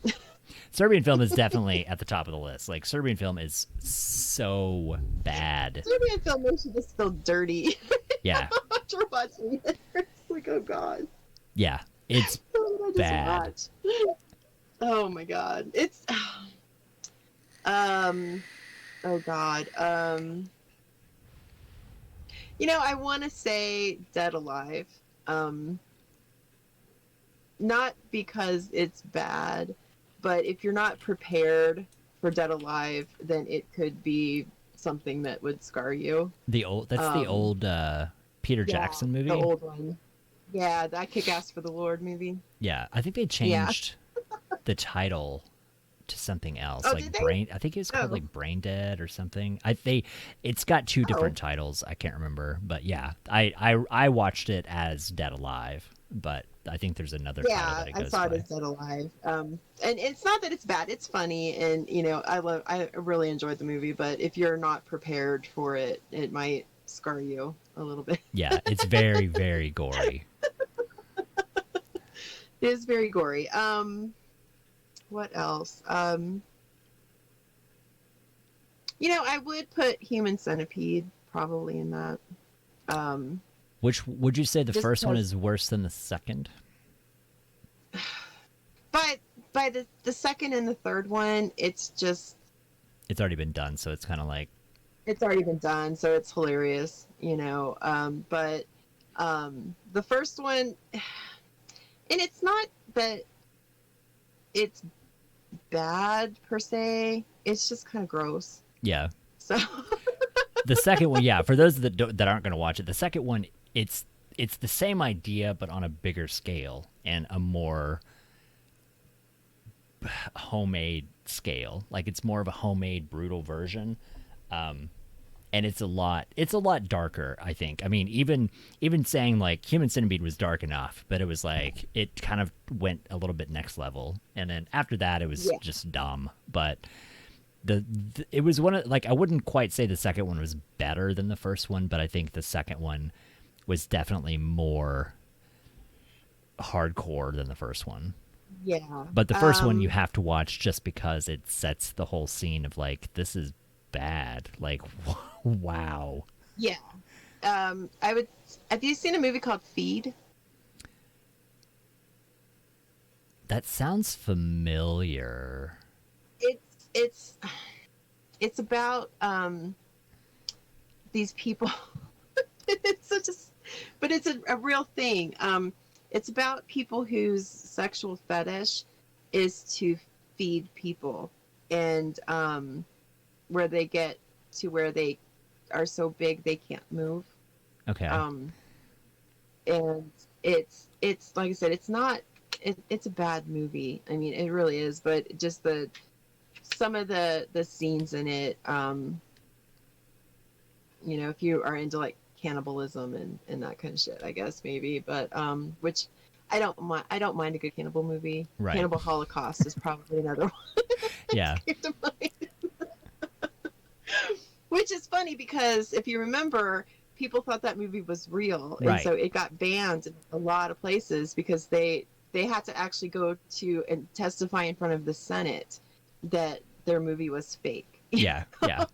Yeah, that there were people, like, they had to hide from their families for months because they couldn't come back to the country because they thought they were going to get arrested. Yeah, like that was a big deal. That was a big deal. And then there was Green Inferno. That what's his face made. Which one was that? Green Inferno was like the homage to Cannibal Holocaust that Eli Roth. Okay. I think Eli Roth did it. It was a recent movie. It was like the same idea that these people get lost in the jungle and they're found by cannibals and blah blah blah. And it was like a modernized version, like wannabe version of Cannibal Holocaust, and it wasn't great. It was gross, but it wasn't that good. It's one of those like watch it, but like don't expect it to be amazing. Yeah. What else? Trying to think. Solo. We just put Solo. Oh, yeah. Yeah, that one's on that list. Solo's pretty bad. You know, one of the movies you had told me about is now it's on Roku somewhere. I don't know if it's on Hulu. I don't think it's on Netflix. It might be on Amazon. Poughkeepsie Tapes. Oh, Poughkeepsie Tapes. Yes. Yeah. I love Poughkeepsie Tapes. I love that stupid movie. Yeah. That one though, I don't think that one was bad. Like it had some dark moments, but I don't think that one was nearly as bad as the other movies. No, I don't think it's bad. I liked the whole Stockholm syndrome thing that they explored with it. You know, I did like that. Yeah, I enjoyed that of it. But yeah, I love the Poughkeepsie Tapes, and that it is creepy. There are some creepy scenes in it. Yeah, like I'm trying to think. Like, I mean, because I don't want to see a movie worse than Serbian Film, but like but I'm waiting. You know, like there's that terrible part of me that's like, who's going to make something worse than this movie? Because I want to watch it. Friends, though. Yeah, it's almost like it's like that level of masochism where it's not really masochism. You're just like, I want to know at what point am I going to stop this? Like, how much of it can I endure before I'm like, I can't do this anymore? But no, I remember watching that, and I mean, it's Serbian Film is bad. Like, don't watch it maybe, but don't watch it. Like it's. And if you decide to watch it, be sure and watch the unrated version. But yeah, watch the unrated version. If you're gonna watch it all the way. Yeah. But like that Solo, and oh my God, I feel like there's something I'm missing. I don't want to watch again aren't horror movies like Requiem for a Dream. If I never see that movie again, I'll be happy. And it wasn't because it wasn't a great movie. It was just very disturbing, and it disturbs me. You know, Precious is another one. Precious, I'm not familiar with. And again, not that. If you should watch that movie. Oh my God, the imagery in that one is disturbing. But you know, it's not a horror movie. It's very sad, I guess. Okay. But yeah, I mean, it's a drama, you know, but just some of the imagery that they portray in this movie, you know, that what's happening to her and all this stuff, and it's sad. But there is a movie that I found highly disturbing, but I really liked it, and it's like a made-for-TV movie, and it's called When Rabbit Screams or When Rabbit Howls. It's about Trudy Chase. If you're not familiar with who she is this woman who has 700 and some odd personalities. Oh, wow. And none of them are her. None of them are her. So it's a really psychological, because I'm into like the psychological stuff, you know. So that movie was really hard to watch, but it was a good movie, and it had it starred the chick from Cheers. Diane from Cheers. I don't remember Oh. her name. Wow. Yeah. She's still making movies. That's okay. This is a pretty old movie. Oh, okay. You know, it's down the lines of like Sybil and you know, those types of movies. But God, what other movies are like horror movies that I found disturbing? There That's was a good question. what was that one? Dead Girl. What's it called? Dead Girl. The one where the two teenage boys, the two teenage boys find the zombie in the, like, locked in a basement or something. Did you ever see that one? Oh, Like, that no, one's I pretty haven't seen bad. that Like, one. it's not. It's a little more slapsticky, but it's still pretty messed up. That sounds cool. Yeah, I think it's called. Um, I think it's called Dead Girl. But yeah, these two teenage boys, these two I'll check adolescent that out. hormonal teenage boys find a zombie girl chained up in a basement. And Well, if you're shenanigans. talking American, like, I've seen some pretty fucked up Japanese films. Yeah, let's I go with love that. Asian horror. What's the top worst Japanese or Asian themed, Asian made horror movies? Dumplings. I've seen that. I only watched it once, and I remember it was really weird. I need to go back and watch it again. Whoa, you know, I really like the Japanese ghosts. So, you know, like I think there's one called like Phone, about the haunted phone, and Itchy the Killer, anything from Takeshi Miike. Yeah. Oh my god, he's so good. But if like Imprint. Imprint was really that's- good. Yeah, but you know, again, if you're not used to that sort of imagery, it might be a little disturbing. I really liked Audition. Audition was really good. There was one. It was about this guy who kept putting chicks in a freezer, but I can't remember the name of it. But it was really good. Yeah. I don't know. Because they what that have, was. you know, all the Japanese movies have like 17 different names depending upon, Right. you know, who's releasing them. But yeah, I really like. Oh, and Suicide Club, is that what it's called? I don't think I've seen that either. It's really good. It's about the opening scene is just amazing because it's just all of these like happy Japanese schoolgirls, and they're bouncing down the street and they're laughing and they're having a good time, and you know, and it's got this happy music playing, and you know, and you're just kind of following them as they're, you know, bouncing around having fun, whatever. And they get to the subway station and they all line up like they're going to get on the subway, and as soon as the subway comes they all jump. Wow. And but they're all infected with happiness, which Okay. I thought was really interesting. But yeah, I think it's called Suicide Club or something like that. Huh. It's a really good movie. If you want to go see that one. I have to look for that, yeah. Yeah, but I love the Asian ghost stories. Oh, speaking of which, I stayed in a haunted hospital. That was pretty cool. You stayed in a haunted hospital. Hold yeah, that. I had to have. I was going to say, I had hold to have that some thought. Somebody services. asked, did you see Train to Busan? Oh, I love Train to Busan. Yeah, I'll put that in one of my top 5. Yeah. I haven't seen the sequel yet. I haven't watched that one yet, but Train to Busan is one of my favorite movies of all time. I didn't know they made a sequel. Is Yeah, it's called Another Train to Busan? no, it's I think Second they're Train? I don't know. It's Train to Busan Part 2. It's called like Redemption or something. Okay. Peninsula. I don't know what it's called. It's got some weird name to it. But I haven't watched that one yet. But yeah, Train to Busan is one of my favorite, and I think that if we had more zombie movies like that, zombie movies would make a comeback because that movie was fantastic. It was very touching.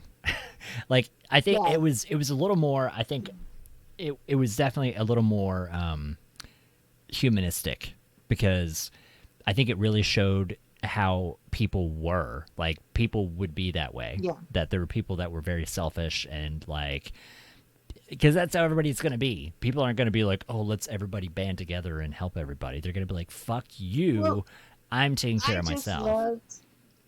I just loved the like how I don't want to give it away, but the characters. There was the main guy, Mhm. and I don't know their names, forgive me. And then there was the pregnant lady's husband, and then there was the old guy, right? So I liked how the main guy, those were like his two paths, you know, Right. and how, you know, that how it explored that within, you know, the human psyche, you know.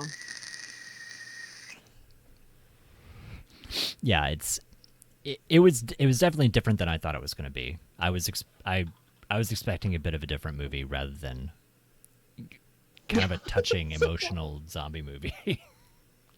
I think they were faster than the 28 Days Later zombies when I think about it. Yes, that was also, oh, that movie is so good too. I was talking to Slipgator. I He was love watching that again recently, and it made me remember like how good it was. I want to watch that again too. Oh yeah, 28 Days Later. I think that one got me, like the beginning scene. That was what it drew me in. Just the scene with the lab and the monkeys. Like that was the part. Was like, that's insane. I want to watch this movie now. Yes. But yeah, Cillian Murphy is awesome. I love him. He's a great actor. Yeah. Yeah, the 28 Days Later. I love how people get it confused with that Sandra Bullock movie. Yeah, Some Love Story or something.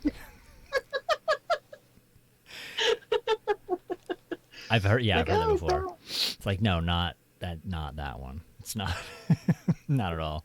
Do you like the comedy, the horror comedy movies like Tucker and Dale versus Evil and the Warm Bodies and Yeah, I don't dislike them. I think they're far enough removed from like I think they're self-aware. I think that would be the term I would go for. Yeah. Like I think they're self-aware of it's when they try too hard to do one or the other. But if they stay in that line of like, this is not a horror movie. It's not meant to be when it's not meant to be a serious horror movie where they're using horror in a comedic way, or they're at least sticking to certain rules of being a horror movie. Like they can be over the top without being without going out of bounds of like, you wouldn't do that in a horror movie either. But like, Yeah. I think for the most part, like Shaun of the Dead was good, and like, Warm Bodies was good. There's been a few more that I've seen. I can't think of. There was one that was Aubrey Plaza was in, where she was this guy's girlfriend and gets killed and comes back, and like it was really good. Like it's like they're self-aware of like zombies exist, where there's not.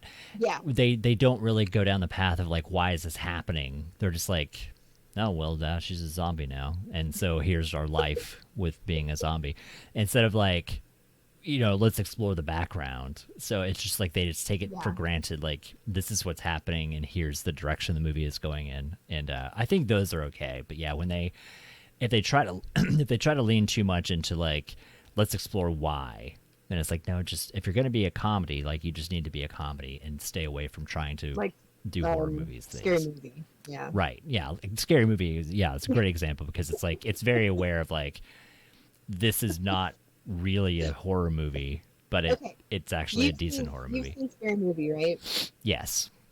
Like the first one and the second one, I don't remember much after that. Okay, you've seen the first one though. Okay, so let me ask you this question: when the stoner Damon, the stoner Wayne brother, I don't remember which one it is, right?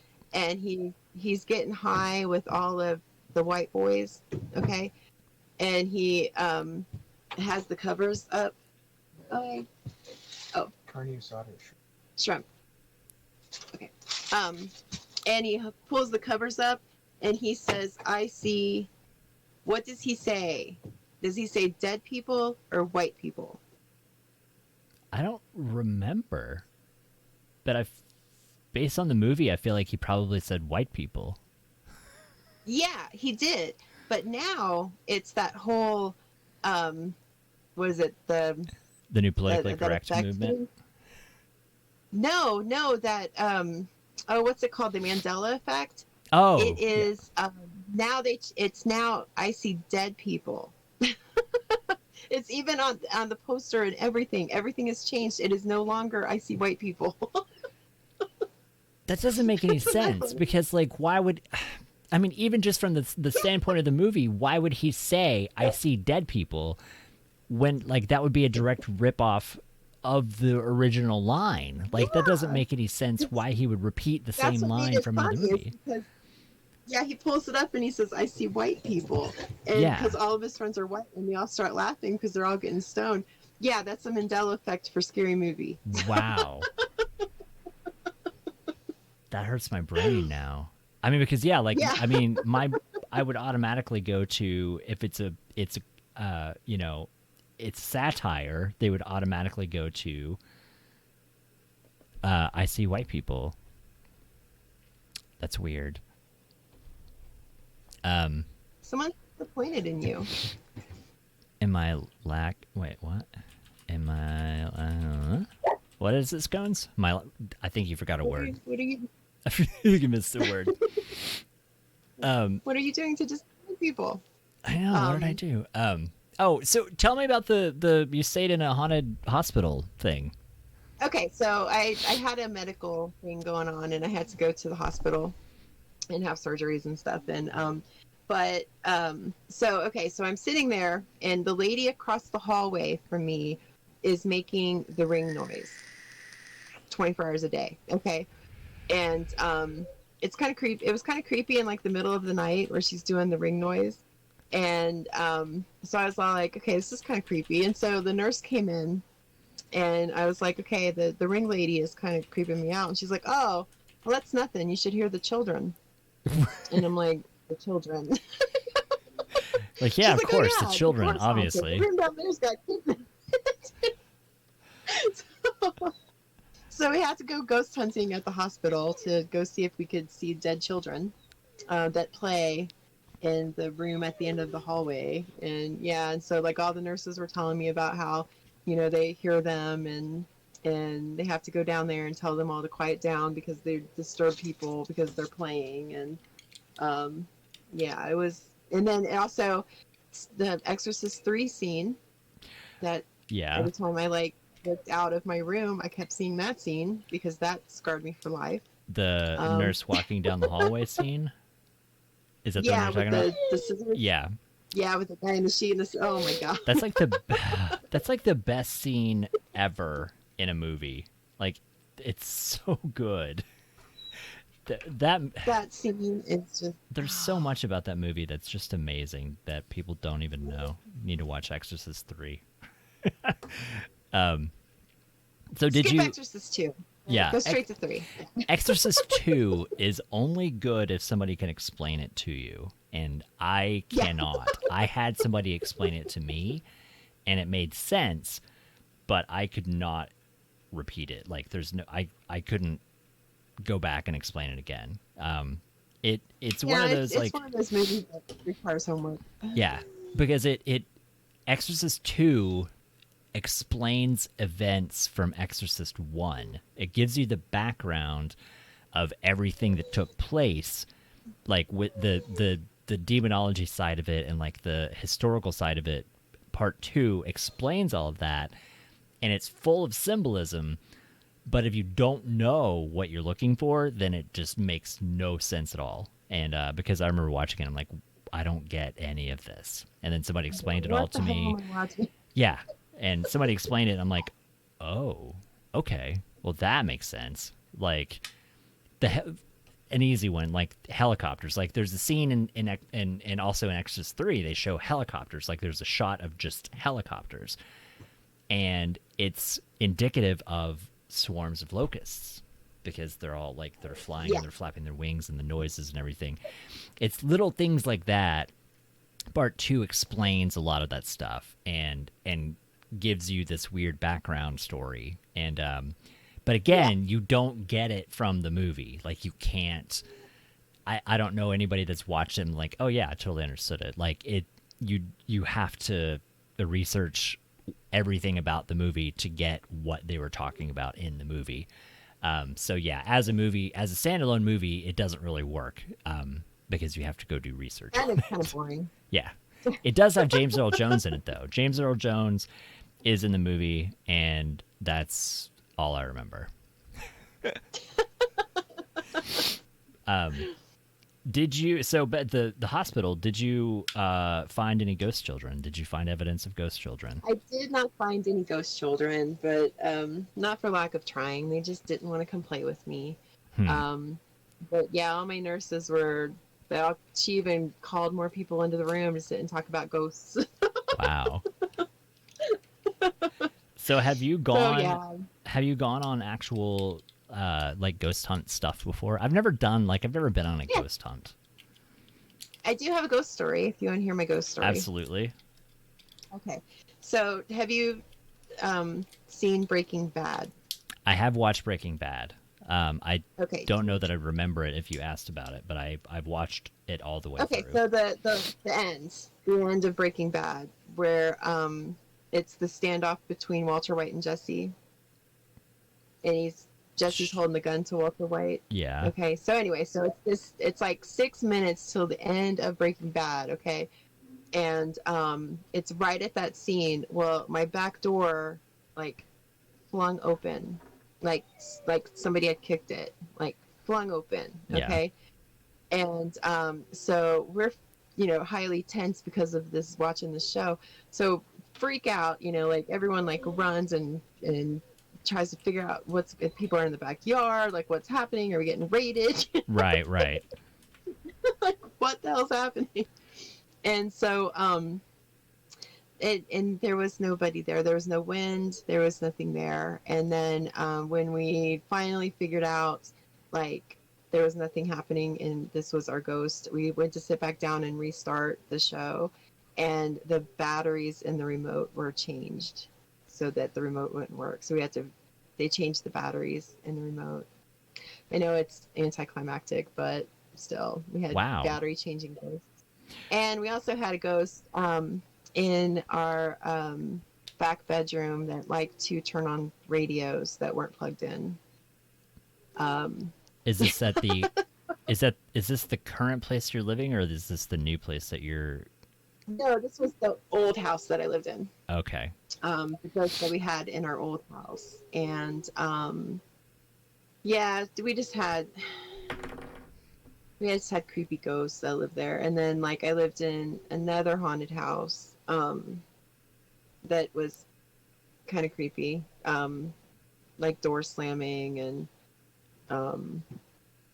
weird shit that lived in our bathroom. So we had like a bathroom that nobody could use because of the monster that lived in our bathroom. Wow. That's so stupid, but yeah, it's just, you ever walk into like a room or something and you just don't like it? You just can't. You just don't want to be in the room. Yeah, like that was what it just feels bad. Like something just feels wrong about it. And then we even had a lady who like knocked on the door and she was all like, telling us about how we need to move because the gateway to hell is in our closet. And we were just like, oh. That was closet. Like totally random. Yeah, it was totally random. This lady was just like going off about how the gateway to hell is in our closet and we need to move and the house needs to be torn down, and she was really, really, really adamant about the gateway to hell being in our closet. So I don't know where she came from. Yeah, like did you? Are you sure she was real? Was she a real person? I'm not. I don't know. I've never had anything like that happen to me ever again. So, but I don't know. I know that my house that I'm building now is on ruins, so that should be interesting. That doesn't sound good at all. You're gonna have like a Manitou situation. Yep, there's ruins here, or like and poltergeist. Yeah, was it so Poltergeist? Which one was it? It was Poltergeist, right? Poltergeist, where it was on the burial ground. Yeah. That's another one of those. Like actually, a good question. Do you have? Because I have a couple, not very many. Do you have scary movies that you have a hard time watching alone? Um, Like for me, you can Let me think, think. like for me, Poltergeist, I have trouble watching it by myself still. Exorcist, the original Exorcist, I don't like watching it alone. Shining, I don't like watching alone. And I think those are about it. It's like those three. But Exorcist, I would agree with. Grave Encounters. yeah, I didn't like watching it by myself in the dark. But the scariest movie I ever saw was in a horror movie, and it was on Lifetime, and I had to sleep with lights on for like a week because of it. and what? Um, And what was this movie? I don't remember the name of it.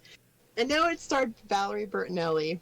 Okay, and her sister was married to a dentist, and she ended up missing. Okay, and she had a baby. And so Valerie Bertinelli swore up and down that the husband had killed her sister, and so he didn't deserve the baby. So she wanted to take the baby from him. And people he was in the city council, and he was this upstanding dude, and nobody believed her when she was like, hey, he killed my sister, and you need to arrest him, and Right. he needs to pay for the horrible crime. And so finally, she ends up talking the police into going and just talking to him. So they show up at the dude's house, and it's like super ultra neat and clean. And they're like, okay, this seems weird because nobody's house is this clean when they got a baby. Right. And so they do luminol on it. Okay. And then it goes to commercial, and then it comes back, and the parents of this dude, they show him getting arrested. Okay. And then the parents are staying at this house with the baby while she's trying to get custody. And they're like, oh, okay, let's go to bed. It's time for bed. And so they get into the bed and they turn off the lights, and the room just starts glowing from the luminol. And they pan around, and it's this horrible scene. It's like handprints, like scraping down the wall, and Yeah. the whole entire weight set's like all glowing because it beat the shit out of her with weights. And there's just, okay, handprints are I don't like handprints. I don't like children's handprints. Right. So there was just handprints all glowing on the walls, and there's this blood stain that's where he drug her body out Wow. the room and down the stairs and stuff. I was like, it freaked me out. I was like, oh my god, I can't turn off my lights because my house will glow. Right. Because I'm sure someone's died in here. So yeah. It was a Lifetime movie that scared the crap out of me. And a book, Gerald's Game, from Stephen King. If you've ever read that I haven't read it. I watched. They made a movie about it.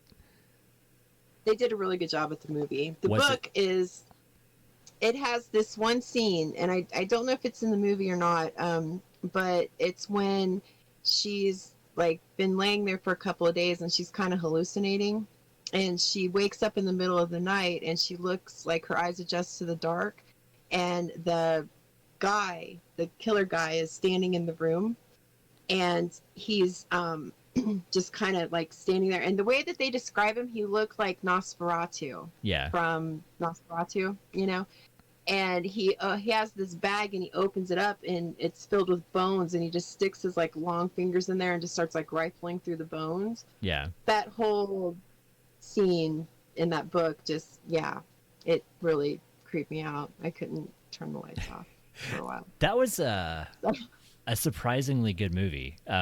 I had no idea. I've never read, which is terrible for me to admit out loud, that I've never actually read any Stephen King. I don't have the patience to read books that long. But my mother reads them, and so she's always said that all the movies. With Cujo and with The Shining and with It. What else? But whatever else there was, there were so many early, the Dead Zone, and she'd read all of them. Yeah, and all of those, she's the movie is nothing compared to the book.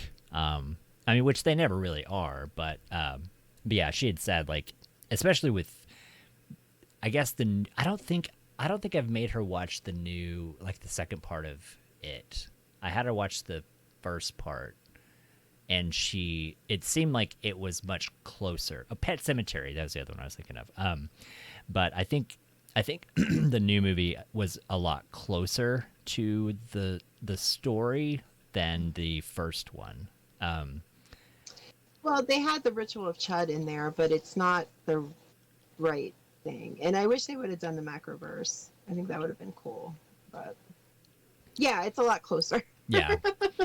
And because I heard, like, and I don't know, I don't think this is ruining. Well, do I want to say this or not? I'm trying to think of how to put that without, because I don't know how accurate any of this is, but what I've been told is, like, there's, in Stephen King's universe, in Stephen's kingdom, that there's like a flying turtle that's like the universe. Yeah, he puked up our universe. Okay. And that the Pennywise and this turtle have like a rivalry. Mm-hmm. Okay.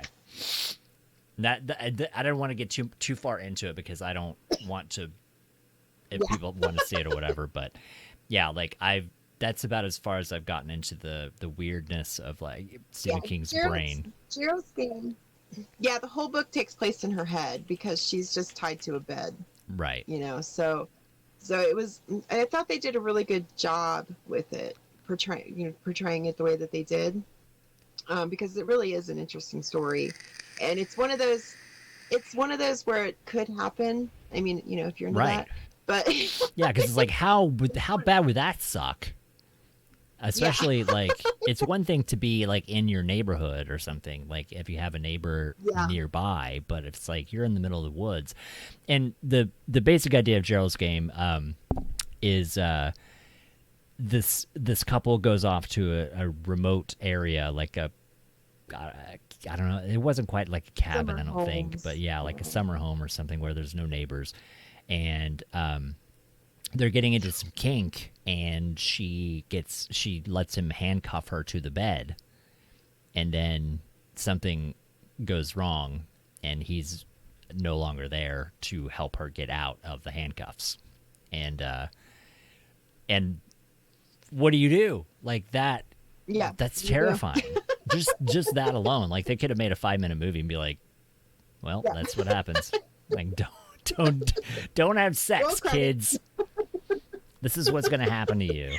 It's like a PSA. And then, you know, the dogs break in, the dogs get through the door and eat her husband. Yeah, all kinds of crazy shit happens. But so like the whole is just her, like, she's alone with her thoughts, you know, and I think that's probably one of the scariest things ever, you know, is just to be alone in your head, you know, and it's terrifying to me. That's why I don't do like sensory deprivation. I would love and stuff. and hate to do that. No. It seems so amazing and so just like you said, like terrifying. Because it reminds me of that old. It was an '80s movie, Altered States. That like. Oh my god, I love that movie. Yeah, that he was like going through all these like his mental regressions and all this stuff that because it was changing you because your brain wasn't able to like interact with the world or whatever. But like that's a movie I need to go back and watch again because I watched it early and I wasn't old enough to fully like work out what was going on. I don't think. I just remember bits and Jacob's pieces. Ladder, you know?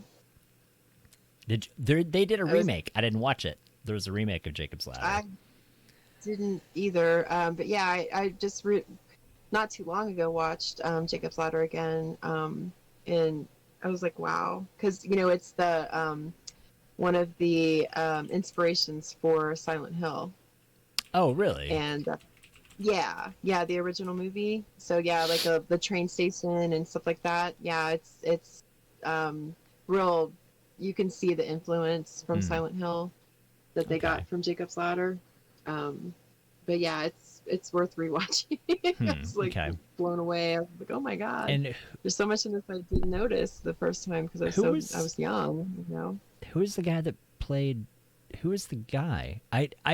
Tim Robbins. Tim Robbins. I was like, Yeah. I kept thinking of. Now I don't remember who I was thinking of. I was thinking of somebody else, and I'm like, that's not the guy. Who is the guy? Oh, I was thinking of. I was thinking of James Spader. I lost who it was. Oh, I was thinking James of James Spader. Spader, but it's like it's not James Spader. Who is the guy that was in that movie? He's my love. He's my love. I love James Spader. Steam Job brought up a good, an interesting movie. We haven't talked about Aliens. He brought up the movie Communion. It was a movie that bothered him when he was younger. That guy, like that. Is he Chameleon? Mm. I don't know.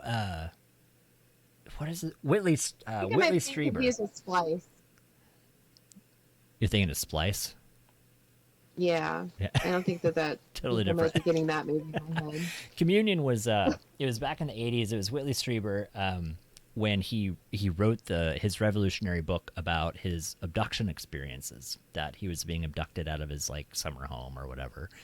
And I think it was one of the By aliens? Yeah, by aliens. And I think it was one of like the forerunners of the whole discussion of being probed. I think he was talking about that because I remember Interesting. what. Have you seen Fire in the Sky? Yes, loved Fire in the Sky. That happened down the street from me, and the guy who it happened to still lives in town. Really? I lived right there where it happened. Yeah. There's a documentary I watched. It was a documentary about that, about like they interviewed him. Now I can't remember his name, but like they talked to the people that were involved and stuff. Like, and that's always been a really weird story because, like, what the hell would you do? Like, how, because he was so far away when they, like, 3 days later, 4 days, or a week or whatever it was, like when he showed up, he was like so far away. And and the fact that they all took lie detector tests and they all passed when they were like, this is what happened. And like they never faltered on their story. And yeah, that was another really good story. Communion was like, I think the book, I never read the book, but I think the people didn't like it because it was so gross. Like it was so graphic because he was talking about what they were doing to him and all this stuff whenever they abducted him. This was a true story. This was not like a fictional tale of what was going on. But he was one of the first big authors talking about alien abduction. And he still does. Like I think he's real big on like climate change stuff now. Like I don't think they credit it, but he was one, like his stories or something in his books or something. He was one of the guys behind Day After Tomorrow when they were talking about the baby ice age that happened because of climate change and all that stuff. And but he's always been I've listened to like interviews with him, and it doesn't sound like, because sometimes you see people and you're like, yeah, that probably didn't happen to you. But he doesn't seem like one of those people. He doesn't seem like the kind of person to just start making up like, yeah, I got abducted by aliens and they shoved things in my butt. Like It's like, okay, Cartman. Yeah, like that didn't happen. But like he's one of those guys I'm like, I feel like that probably did happen. But the movie, yeah, and it was also I totally forgot too that Christopher Walken played him in the movie. But it was now I feel like I've seen it because I might have to go back and watch a trailer or something. Yeah. It sounds so familiar now. It was it's kind of a creepy thought. Like I think it's just one of those things like we don't necessarily think about it because it's like it's as far-fetched as and I don't know, maybe it's more far-fetched than like a killer living in the woods, like a guy wearing a hockey mask and killing people. Like that could happen, but people are more prone to be like, the people aren't. I'm not going to get abducted by aliens. Like, I am more likely to get killed by a psycho in the woods than I am to get abducted by aliens. But it's kind of a terrifying idea. Yeah. Yeah, aliens are terrifying. But yeah, there's right where it happened, there's a store that sells like wood carvings and stuff like that, and they have all these big giant huge aliens out in front of their store. So Huh. it's pretty funny because people are just like, what the hell is up with the aliens? Right. And it's like, oh, this is where Fire in the Sky happened. Huh. Yeah, Heber, that was, Arizona. it was a really good the movie was really good. And again, yeah, the story is really fascinating. It's just that one scene that will live with me. The eyeball scene, because they don't do eyeballs real well. Yeah. You know? Which is Fulci. Got me with the eyeball too, and was it Zombie? Is that the one with the eyeball where the stick? Yeah.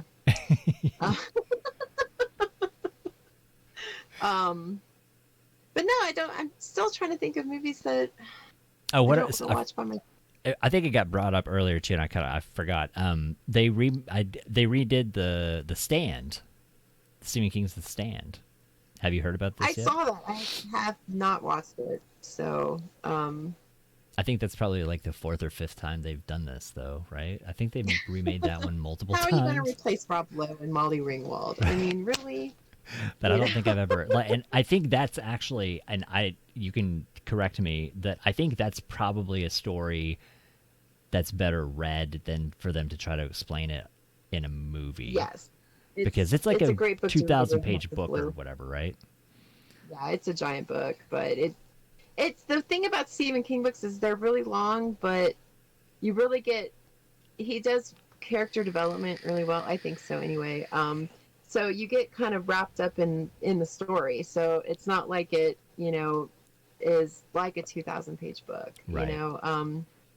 So, it's a good example of that, where you're just so wrapped up with the kids. And another thing he does really well, like with Pet Sematary, which is why Pet Sematary is like one of my favorite books, is because he does Descent into Madness really well. I think so anyway, where people just go insane. Yeah. And Shining is another example. Even though he hated the Kubrick version of it, I think that they did a real good job with that. Yeah.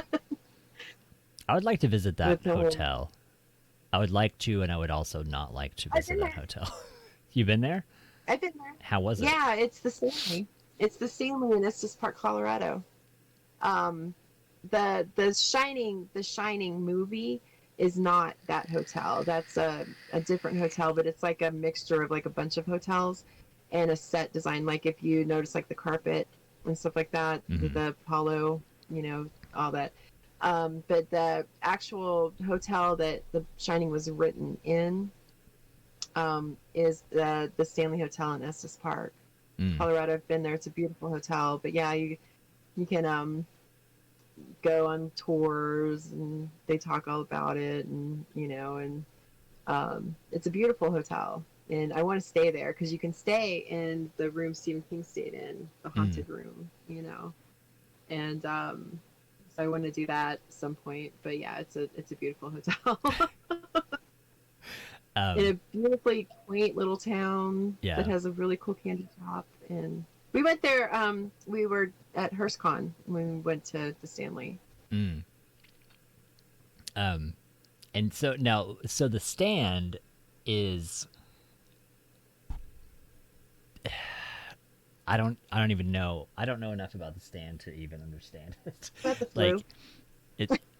Like, it's maybe that's why they're doing it. Maybe that's why they redid it, because maybe it's a little more relevant now. But yeah, I was gonna say, isn't it like it's about the end of the world and there's like a good and evil character, and what there's like it seems, from what I understand of it, it seems very synonymous with a lot of kind of biblical lore of like you have like this Antichrist figure and this like Redeemer figure and whatever. But it always seemed like it always seemed like it's a much bigger story than could probably be shown in a film. but I don't Yeah, I know. think that's why they do the miniseries. I think that's why they originally did it as a miniseries, and like the Tommyknockers and the Langoliers, which I don't even know. But what's his face was great in it. Balky. Oh yeah, it's another guy. Like whatever. What is he doing now? Bronson Pinchot. Yeah. What is that guy doing with his life currently? Is he living on his on his Perfect Strangers checks, or is he like doing any? I haven't seen that guy in forever. I It's don't one know. of I those. haven't seen him in anything in such a long time. Yeah, it's like a random actor you think of. You're like, what is that guy doing with his life? Like, I always forget. Like, I started following on Instagram. What is his name? Zach Ward, I think it is. He was like from the movie A Christmas Story. He was the bully. He was the weird braces redheaded kid in the coonskin cap. Oh God, he was in like Resident Evil. Was it Nightmare on Elm Street? Might have been Nightmare on Elm Street. He's been in he's been in movies. Like he's not a weird kid anymore. Like he's a normal dude, and I think he was in one of the Resident Evil movies. Yeah, he was the brother in Nightmare. Which one was it? It was the one where the kids were in the insane asylum. Oh, the and it had Dream Warriors? The blonde kid. No, it wasn't Dream Warriors. It was one of the later ones. And he was the brother in the bathtub that cuts his wrists in the bathtub. Okay. Yeah, I remember the scene, but guy. I don't remember which movie that was. Okay. Yeah, like people like that. It's like when you think like whatever happened to that guy. I'm like, oh, he's like some handsome ginger that it's like big and buff and like killing zombies in Resident Evil now. But yeah, you think? Oh, did you hear? Speaking of actors who or people don't hear, did you hear they caught the dude that walked up to Rick Moranis and punched him in the face? No, I saw like a news pop up thing, like flipping through, and it's like some dude punched Rick Moranis in the face. It's like, who would punch Rick Moranis in the face? Like, why would you do that? Like, what would he ever have done to anybody for you to want to punch him? Yeah, I guess it's just some dude who likes to randomly punch people in the face and actually didn't know who Rick Moranis was. Oh. Just punched him in the face. I was like, oh my God, who would punch? Yeah, exactly. Who would punch Rick Moranis in the face? I mean, you see videos like people do that. Like that's like a weird, shitty game that people play or something. Like they run around and punch strangers or something. And but yeah, like I saw that and I'm like, why would anybody punch Rick Moranis? Like especially now, like. What has Rick Moranis done to anybody in the past 20 years? Like, why would you want to go punch Rick Moranis in the face? But yeah, I guess at least they caught him. For you. What's your favorite genre of horror? I prefer monster movies. I love monsters. Like, I would say monster movies in general are good. Aside from like classic, vampire, werewolf, reanimated monsters, like I enjoy like the creature feature stuff, like made up weird monsters that they find in the woods and stuff. Like I enjoy movies like that where there's a non-human assailant, I guess, because I enjoy the creativity of like them coming up with an idea of a monster. Like what is it? What kind of monster are they going to make like that scares people? And the classic stuff, out of the classic things, I probably enjoy Frankenstein stories more than any of the more than like Mummy or Dracula and that kind of thing. I enjoy Frankenstein movies a lot.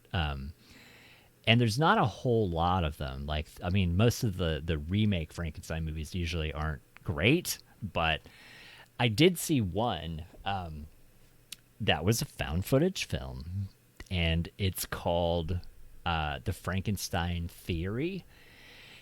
And it's this... I've seen it's this guy, like it's on streaming. I think it might be on Amazon, but it's on one of the streaming services. But it's like this guy. He's like a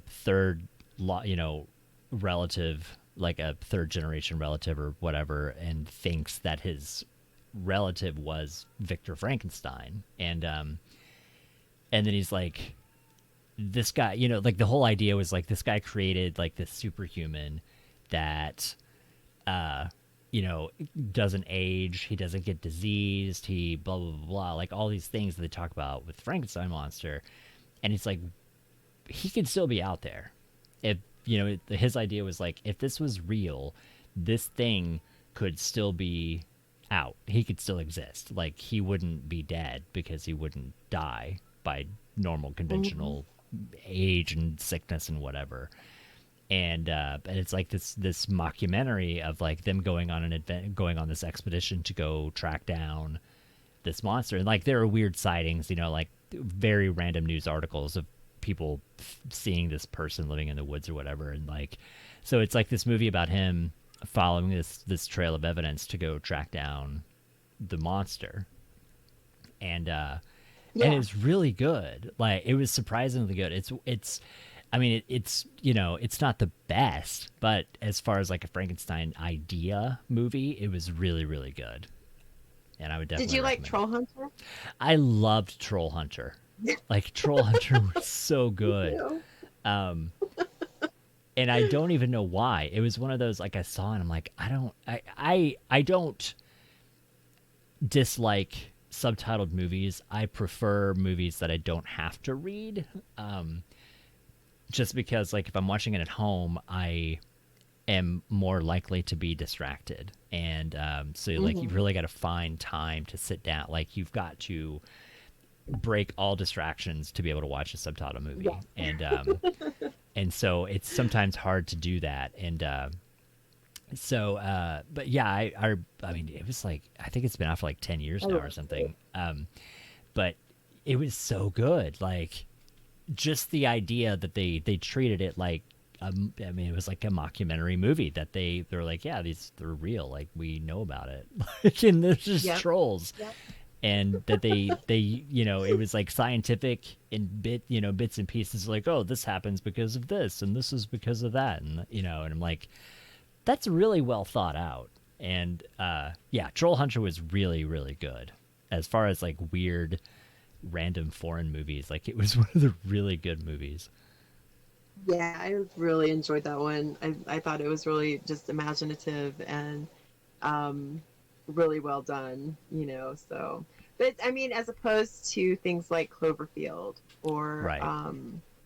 Where it's like, where yeah. the monster doesn't really pay off, Yeah. I liked the idea of Cloverfield. I liked the idea of Cloverfield, yeah. Because it seemed like, and I maybe I read this or maybe I imagined it. It seemed like they were kind of talking about how we don't have an American monster, like, we don't have a Godzilla. They're like, it was kind of this idea of like trying to create this idea of like an American monster, and like we had King Kong, I guess. One, did we? Yeah, I think we had one. Yeah, the Creature from the Black Lagoon.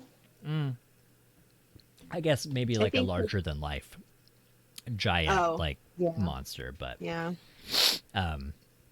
That's true though, that we had a Creature from the Black Lagoon. But yeah, there were parts of Cloverfield I liked. But again, it was like there's no real backstory of like, why did this happen? Like, because with Godzilla, they talk, it's like, this shit happened because you fucked up the planet and it's all radiation and you made this monster. I'm like, it's not great, but I'm like, at least you have you've got something to be like, this is why Godzilla happened. And then I think some of the newer movies though, better than you did in Birdemic. Yeah. And don't get me wrong, I absolutely love Birdemic. So it's one of my favorite movies. I don't even. There are some movies I tend not to watch. I think that's one of those. Like, I see it, I'm like, I'm not gonna watch. Not today. Not today. Today is not the day that I watch Birdemic. It's great. It's a great movie. Oh my You're just watching it. It's just something you watch when you're just like, and when you just want to just laugh at the world and Yeah. that this exists, you know. Birdemic and Birdemic 2. And like Sharknado. Is it as good as Sharknado? I love. Sometimes I will just sit and there was one that I saw on Amazon that was about a killer sofa, and I wanted to watch that. And then there's also another one about a killer llama. It's called Llamageddon, and I want to watch that one, but I haven't had a chance to watch it yet. I watched some old 80s movie about like a killer chair or a bed or something. It was like Sofa? Was it a sofa? it was. I think it was a bed. It was like a large, like a recliner or a bed. I don't remember which, but they like people won a contest to go to this house, and they had to like find clues, and they'd win $1 million or whatever. But like they kept finding this room and this chair, and they would like sit in the chair, and the chair would kill them, and like eat them or something. It was ridiculous. Oh, what was that movie? Speaking of people getting killed in chairs, it's Annihilation, where they go to the planets or to look for the people or whatever, and it had those. Oh God, was it Annihilation? With Natalie Portman. Yes. Where there was like something happened to the planet, and they were like, it was on Earth, but like something happened, and it was like a weird, bizarre universe. Yeah, or something. Yeah. But that the monster when they're in the chairs, and the monster that comes out from behind them, that's the skull. And it's like talking to them. Yeah, that was creepy as shit. Yeah. Now Duck brought up The Thing. Did you like? I love The Thing. Like the original. The new one, like the prequel was fine too. I like the prequel. Yeah, The Thing is definitely that's one of my top favorite movies. The Thing. And I know people are upset about like the little nods. Well, which one was it just recently that had that had the little nod to The Thing with the head? Was it? Oh, yeah. I remember. Yeah. And I love when they put that kind of shit in movies, you know, and people are upset about that. And they're like, it doesn't belong. And like, it's a nice little nod to the movie. You know, it's like, you know, like a little, you know, I know it reminds you of a better movie that you probably should be watching. Right. And that's the thing too. Like, what do you think of when they?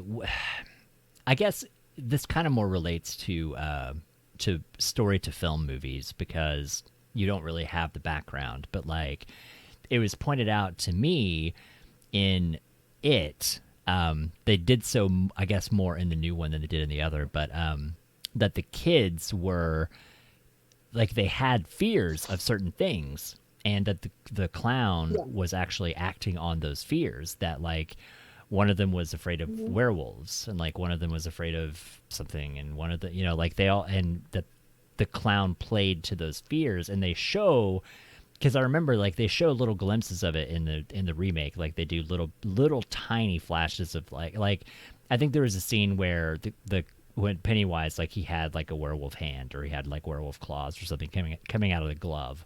Yeah. And like little things like that. What do you think of like when they put things in movies that you don't really know what they're talking about? Like, is that something that you think they should put it? Like, do you think that's better for like fans that have read the book to like, oh, I know what that means? Or would it be better if they fleshed that out and explained like, he saw a werewolf movie and he was terrified of werewolves, therefore Pennywise was being a werewolf?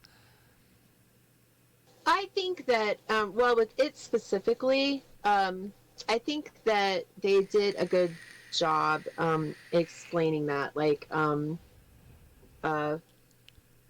Beverly, for instance, with the blood, you know, because she, you know, they did that whole where she had to go to the store and buy, you know, her feminine products, and then she had to hide them, and you know, so I think that, you know, that kind of, and Eddie with the leper, you know, with his pills and all of that, you know, I think they did a better job at explaining in the remake than they did in the original, if Yeah. that makes sense.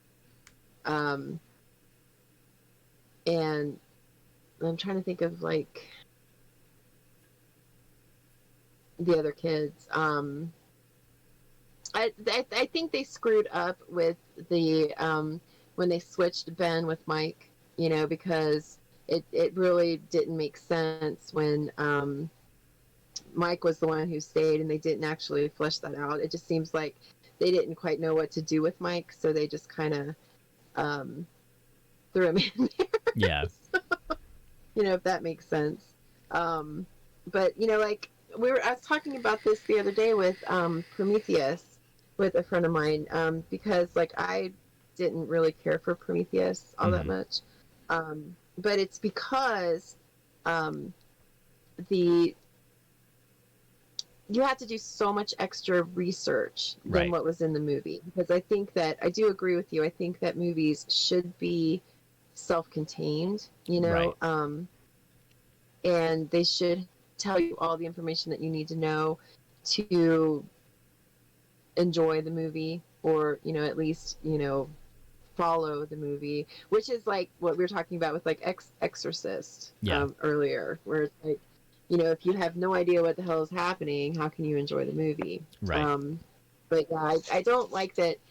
And now it seems like it's more prevalent, since we are in the digital age, with the internet and all of this stuff, that we have access to.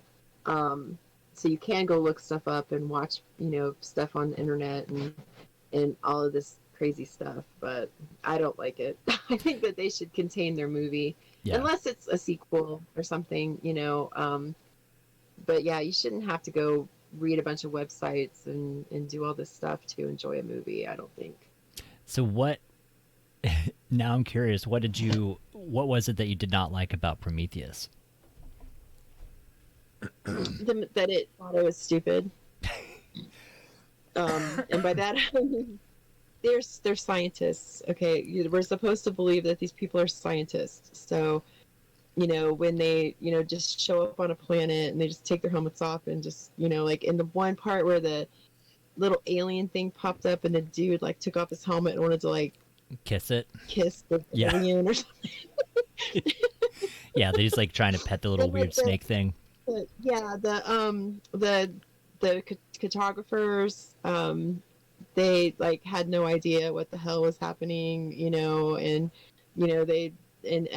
I was just like, it was a beautiful movie, don't get me wrong. Ridley Scott's movies are beautiful, and it was kind of neat to see the engineers and all that, but I was just like, all people deserve to die. I mean, seriously. Right. So I just was like, if they acted like scientists, I probably would have, enjoyed it a little bit more. But they just seems like every time they turn around, they were just doing something stupid, right? So that makes sense. I think because it's funny because like I'm the opposite. That I those things are very aware, but like I enjoyed it because, again, with extra research, that it kind of tells the story about the Anunnaki, like there's the Sumerian legend of like the creation of the earth, and like that was basically what was going on, was that they were talking about these aliens that came to earth and they seeded humanity and they made people and then they disappeared, and that was kind of the idea of the Anunnaki. And so I think that's why I enjoyed it, because it's like, wow, this is following Sumerian folklore history stuff, that it's like these alien creatures that were giants came down and made people, and suddenly then they disappeared. And so I think I enjoyed it because more because of that. But I think that's fair to say that there was a lot of unrealistic behavior that was in the movie. Yeah, with the little snake alien, and like I think people had a big issue with the chick had like emergency abdominal surgery, and then suddenly 2 minutes later she's running, and it's like, the space staples. Yeah, space staples. Yeah, like I don't think, because like like I had my gallbladder out, and I couldn't stand up. Like, I don't know what the future surgery. Maybe she was pumped full of magic drugs or something. Future drugs. I don't know, but yeah, like there were things. I know people kind of complained about stuff like that, but yeah, that was kind of my take on why I enjoyed it. Was that it was very in line with this whole story of Sumerian Anunnaki and stuff. But yeah, I like David. Yeah, You have to like Fassbender. Yeah, of course. But no, I was just like, I don't know. I guess if they just acted more, I mean, it's like, aliens with the Marines, Right. I mean, if they were just like, fumbling around and, I don't know. I just was like, okay, you're scientists. You should be a scientist. Right. And if it's fine if they wanted to go that route, but make them just random people then, or I mean, it's okay to be curious and all this stuff, but make them like regular people, or Right.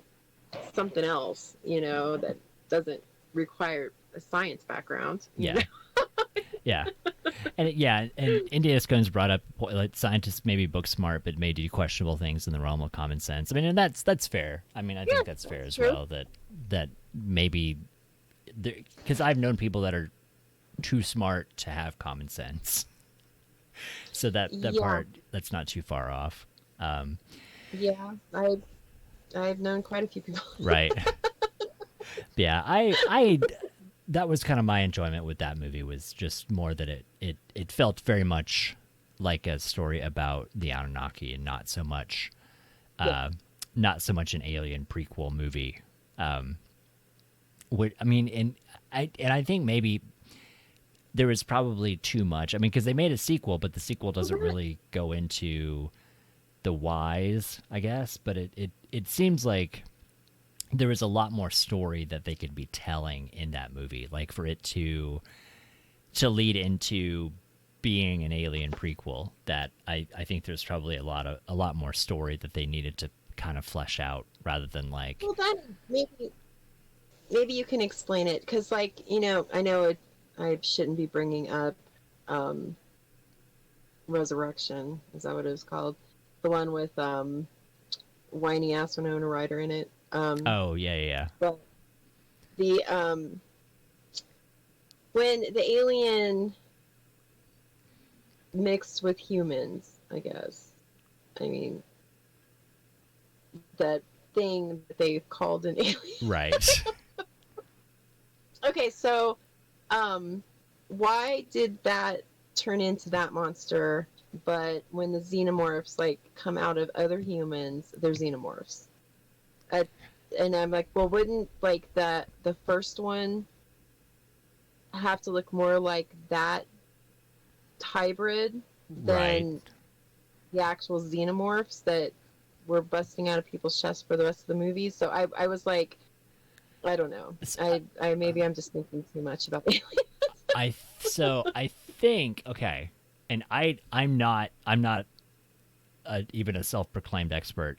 From what I understand, I think the bursting out of the chest is that they're simply using humans as a host. That they're not. Yeah. It's more of a parasitic host situation where they're incubating inside of a human body, not mixing with. Like they're not using that as a means of reproduction or whatever. And so I would, that's the only thing I would think of, is that that would be what the aliens getting into people, is that they're using them as a host to eat their bodies, and then they burst out. But that's an interesting point, and maybe actually, I know Scone's wife's here, Xenomorph Queen, and with a name like Xenomorph Queen, she might actually have some more insight for us. I hadn't really thought about that though, about the alien human hybrid. Now that you say that, now my brain's like, Yeah, well, 'cause it yeah, I was mean, just I like, guess that's yeah, that was another moment in time where you're just like, what the hell am I watching? right. That it was, yeah, like it was kind of trying to become human. Um, um, and then I would think, like, why didn't it try this a long time ago? Like, I think that yeah, was more my thought whenever you said that. When I started thinking about it, it's like, well, why was this the first time this came up? Like, why? Because I think that was also that was the idea with with Prometheus. And again, I don't want to, I hate to spoil this for people, but like that was kind of what the ending of the movie was kind of trying to portray, was like, this is kind of, I guess, like, this is kind of where they came from. This is where the xenomorphs were yeah, coming from. That that they got this master DNA from the architects, and they became the xenomorphs, the ones that we, well, I guess closer to the ones that we know, whatever. But yeah, yeah, yeah, so I mean, so I guess that's fair that they don't really go into a lot of like the reproductive part of like yeah, why they do that. Because that is fair. Like, I think that's a fair point to say that, like because they infest humans and use them as a yeah. host Because body. I'm all about suspension of disbelief. I can suspend disbelief all day long and believe pretty much anything you tell me. But yeah, there's just certain things that are just like, well, why in the hell would you do that? Yeah. Okay. Well, that might make sense. So she said Ripley was cloned. So was that the? Yeah, maybe you can answer that, Xenomorph. Was that what happened in the movie? Was that the alien tried to reproduce using a clone instead of using an actual human? Is that why it was all messed up? Was that it was, instead of using an actual human host, that it used a defective cloned human? Because I could see that. That would make sense. I keep air quoting a lot. But if you're using a faulty genetic copy of a real thing, like, because that happens in movies a lot, that, you try to make a clone of something and you're using like a copy of a copy instead of using the real thing. Maybe Yeah. that's what that was about. I don't remember a lot of I remember, was that the one, like, was that the one that had the giant weird the giant queen mother that was like laying eggs? The queen came. Oh, the queen came from cloned Ripley. Okay. Ah, okay. So yeah, okay. See, So I now guess that maybe makes this sense. was all Okay, like, you said that. it's all a weird, yeah, it's like a weird incestual timeline of like DNA and stuff, I guess. I never really thought that far into it. Though. Like, I mean, it's a very valid, thought provoking point that it's like, well, what is this all about? Like, I never saw that aspect of the movie, but I mean, it makes sense. That would be like, well, why did this happen? But next time you watch it, though, just in the back of your head, every time you see Winona Ryder, just pretend like she just lost her ice cream, because she just whines that whole time. She just looks like someone took her ice cream away from her, Poor Winona Ryder. She did. Poor Did you watch? shoplifting. Did you watch Stranger Things? Yes, I love Stranger Things. That was really, really good. I enjoyed it. I haven't seen I watched season 1 and season 2, but I haven't seen anything past that. So okay. I do have to catch up on certain things. Yeah, I was say she did okay in that. Like Yeah. because it was back to like, what has she been up to? But yeah, she did. Well, she's been in jail because she was shoplifting. Right. Yeah, 'cause she was a criminal. She got whacked out on drugs and decided to shoplift a bunch of shit or something. That's what happens when you give teenagers too much money, I think. That crazy. Or Winona Ryder. The ping pong trick. Not a duck. I think that was only in South Park, right? Was that it? Yeah. Oh man. So what about was gonna say, I guess we can try to start wrapping this up. What do you have any? What if? Okay, so let's say somebody is interested in delving into the horror genre. Like, do you have any recommended movies? Like, because every once in a while somebody will ask, like, what should I let my 11-year-old child watch? Like, what's an easy intro into horror movies that's not too grotesque, not too violent, not too, like, do you have any kindergartner recommendation horror movies for people to get into? I would start with probably the more like psychological movies that aren't gore, because like I'm trying to think of like a good example of not, because like I like gore, Right. I'm real into blood and guts and people ripping each other up, but I would probably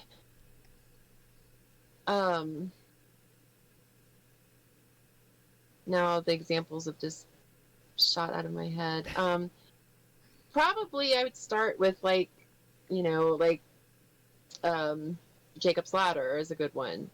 It's a psychological thriller that is kind of scary, Yeah. when you think about it. You come away from it being like, whoa, Right. Seven is probably another one that I'd probably recommend.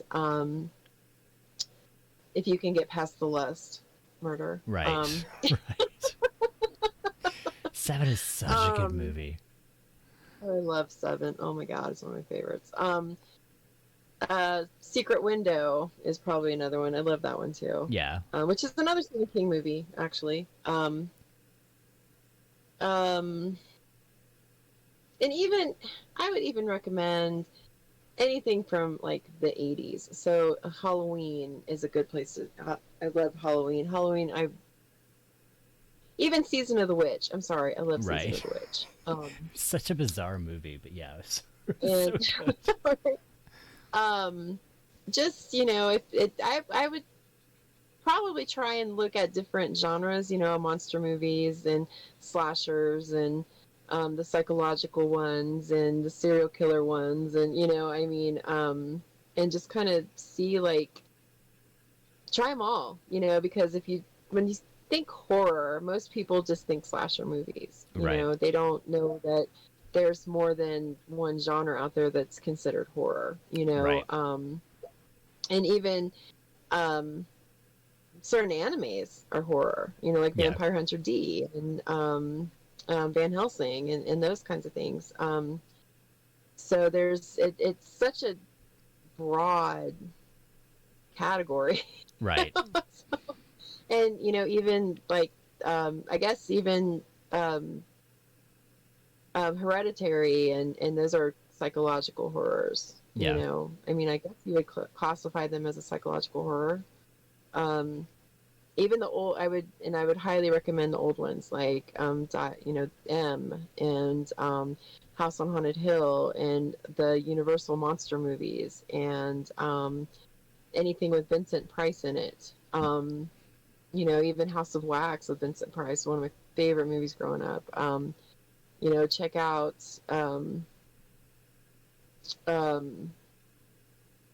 Mystery Science Theater 3000. Right.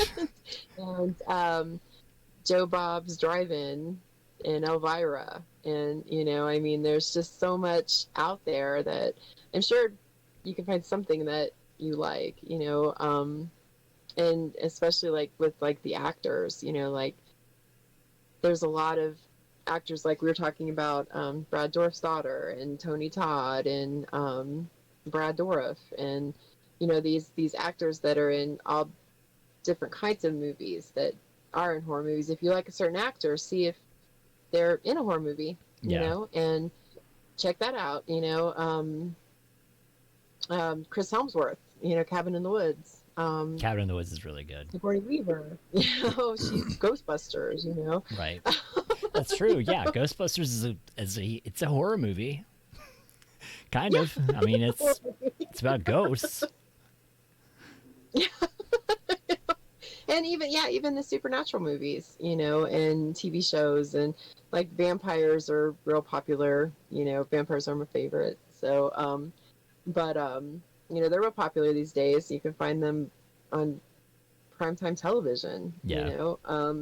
Supernatural, the TV series. If you're interested in learning about different types of monsters, their lore is actually pretty accurate. Yeah, I really liked Supernatural. Oh, I love Supernatural. I haven't watched the final season because I don't want it to be over just yet.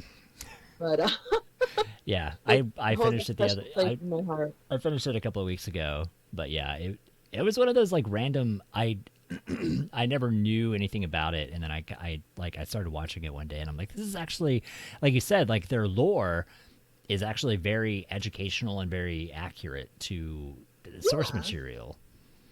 And there's a lot of stuff in there that monsters that you might not have even heard of. But yeah, I mean, I would recommend. Last House on the Left is a movie I won't watch by myself. I don't like that movie.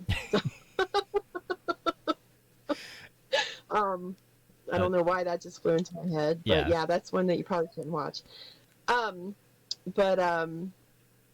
Yeah, there's like it's such an encompassing genre, that there's so much to love about it, and especially when you're talking about like the monsters and stuff like that. I mean, like Frankenstein, he holds a very special place in your heart, Right. because of just who he is, and so I would just think, I would probably just be like, if you have a certain actor that you like or an actress, and see if they've been in a horror movie and watch that and start there. Yeah. They Steve Jobs mentioned Tremors. It's kind of a horror movie. Oh, Tremors. Gremlins would work, I guess. Gremlins. Beetlejuice, kind of. Harry and the Hendersons. Harry and the Hendersons, yeah. Rob Zombie movies. I would say Rob Zombie movies are probably not a good place to start. House of the Thousand Corpses is pretty. It's moderately it's tame. Yeah. I think Rob Zombie's Halloween was okay. I don't think there was anything in Rob Zombie's Halloween that was any worse than the original Halloween. Yeah. That I can think of. There was nothing gratuitous that was added to the movie that was not in the original. They didn't even show Sherry Moon's ass. That's true. That's true. But no, I was kind of mad about Halloween, Rob Zombie's Halloween. I don't know. I don't think that Michael Myers needs a backstory. Right. I met Tyler Mane that played Michael Myers, and he's ridiculous. Oh, really? Yeah, he's 6'8". It's insane. Oh my god. Yeah, he's just a big dude. Like, he was as tall as me sitting down. It's nuts. He's a really big dude. So I mean, and so in the movie, like when it looks like the perception of him when you're like, that guy can't, he is that big. But but a lot of actors are small. Like, I think people don't always, you think of actors as being like bigger than life and whatever. But like Angela Bettis is like all of like 5 foot nothing, and like a lot of female actors especially. Yeah. In horror movies, female actors tend to be very small. And just actors in general, I don't know what it is. Like, a lot of them are like, and maybe that's psychologically, I don't know, like culturally, I don't know what sociologically, maybe that's why they lean toward drama, because they're not big enough to be like jocks. Yeah. So maybe they tend to lean more toward drama but like Tom Cruise is like 5'4" or something. Yeah. And look at Johnny Depp. Oh, that's another one. From Hell is a really excellent movie too. From Hell is really good. Yeah, Johnny Depp, like, he's not. I mean, he might be. I was at the Wax Museum in Amsterdam, and I think he's about my size. Like, he's not a very big dude either. Not a very big dude. Yeah. But that's. I would just say, if you like Johnny Depp, maybe you watch From Hell or Edward Scissorhands, which is a really Yeah. Awesome movie. I love that movie. But it's a horror movie. Yeah. You know? And it has Vincent Price in it. Vincent Price is in Edward Vincent Price, Scissorhands. like I said, anything with Vincent Price in it. I think was that the last movie that Vincent Price did? I think so. I was thinking that was I thought I think remember it hearing was. that was the last movie that he was actually in. Was in Edward Scissorhands. Wow. It's going so with the Phantasm. We talked about the Phantasm movies earlier. I don't, from what I remember, I watched it when I was young. I don't think I would, if someone under probably 13, 14, I don't think would probably be appropriate to watch Phantasm. From what I remember, but I think you've seen it more recently than I have, because I saw it 30 years ago. Well, see, but I don't know, because it's hard to tell, because, like, 13-year-olds now are beating up hookers in GTA. That's true. That's true. It is a lot different. I guess Teenagers it just depends on your child, you know? I mean, I don't know. And I say inappropriate, you know, inappropriate quote is very subjective. Like, I would never, because I was watching horror movies. I was way too young to be watching horror movies, and I don't consider that inappropriate behavior. I think I've told this story a couple of times. My mom always laughs about it. That they were watching, my older sister, they were watching The Howling, like the original, the Howling movie, and I was like like a swaddling toddler, and she was always talking about, they remember like the in the movie, it's not going to ruin it. It's about werewolves. A werewolf bursts into a room, and they jumped, and like she remembered that she jumped and she dropped me out of her lap. Like, I was asleep as a toddler in her lap, and she jumped and dropped me out of her lap on the floor. And like, apparently I never woke up, but so like I watched horror movies from a very, very young age. But yeah, I grew up on horror movies, but even like Bram Stoker's Dracula, I mean, Right. that has some inappropriate stuff in it. You know, I mean, you just have to, I guess, know your child. You Yeah. know, I mean, has the chick getting raped by the wolf? You know, so yeah. I mean, Yeah, but, and I think that's a lot of it is like what I guess it's more what do you consider inappropriate? Is it the violence? Is it the sex? Is it the innuendo? You know, like I guess that because Sure. most horror movies definitely have a mixture of all of those things. Like, there's very, very few horror movies have no sexual tones in them. yeah, Or any type of violence, or you can find horror movies that are less focused on gore, but generally you'll at least find blood in a horror movie. Maybe not gore, but yeah. So I guess it's one of those things, like, which part do you focus on bad language? Do you focus on the violence? Do you like, which area is the area that you consider less appropriate for younger viewing audiences? yeah. Yeah, Secret Window would be a psychological one. I like those kinds of movies too, where it's like people battling themselves, you know. Right. Like what was that one with John Cusack where they were all in the hotel room? Identity. Identity. Yeah. So good. So good. That movie. Nobody ever talks about that movie either. And it was such a good movie. That was a really good movie. I really enjoyed that one. I guess the one now is Split. I think that's the one that's about the multiple personalities. Yeah, with I can't think of the guy's name. Yeah, he's a really good actor. James McAvoy. McAvoy, that's right. He's really good. James McAvoy. Oh, he is. He's a wonderful actor. But yeah, that's what I would tell people that want to get into horror. It's like, you know, just find an actor you enjoy, and like Cabin in the Woods would be a good place to start. Because you know, the cast is amazing in that movie. Chances are a famous actor that you like has probably done at least one horror movie. Because look at Jennifer Aniston. Yeah. Leprechaun, you know. That's true. She was in Leprechaun. I always forget about that. Or anthologies, you know, VHS, the ABCs of Murder, or was that the name of that movie? ABCs of Murder. Those were Um, those might be a little over the top, but they were good.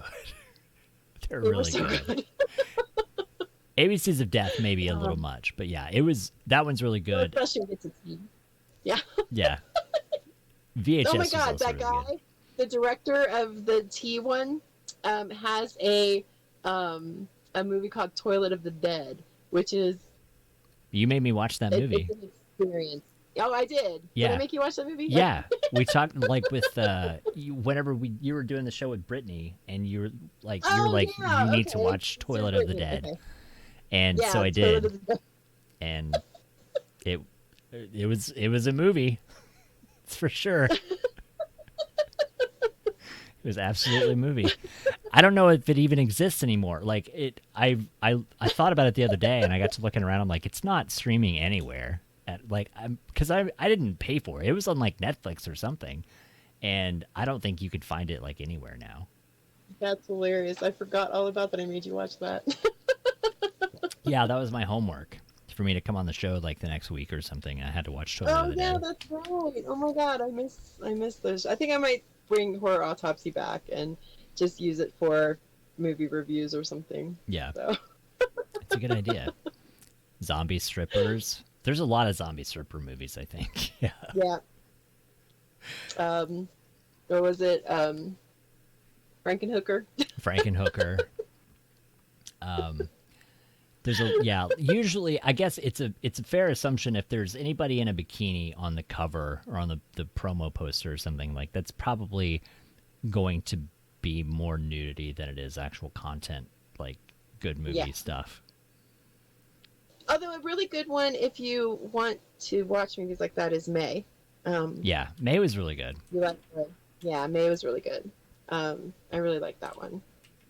If you want to watch people sew other people up, then that's a good one.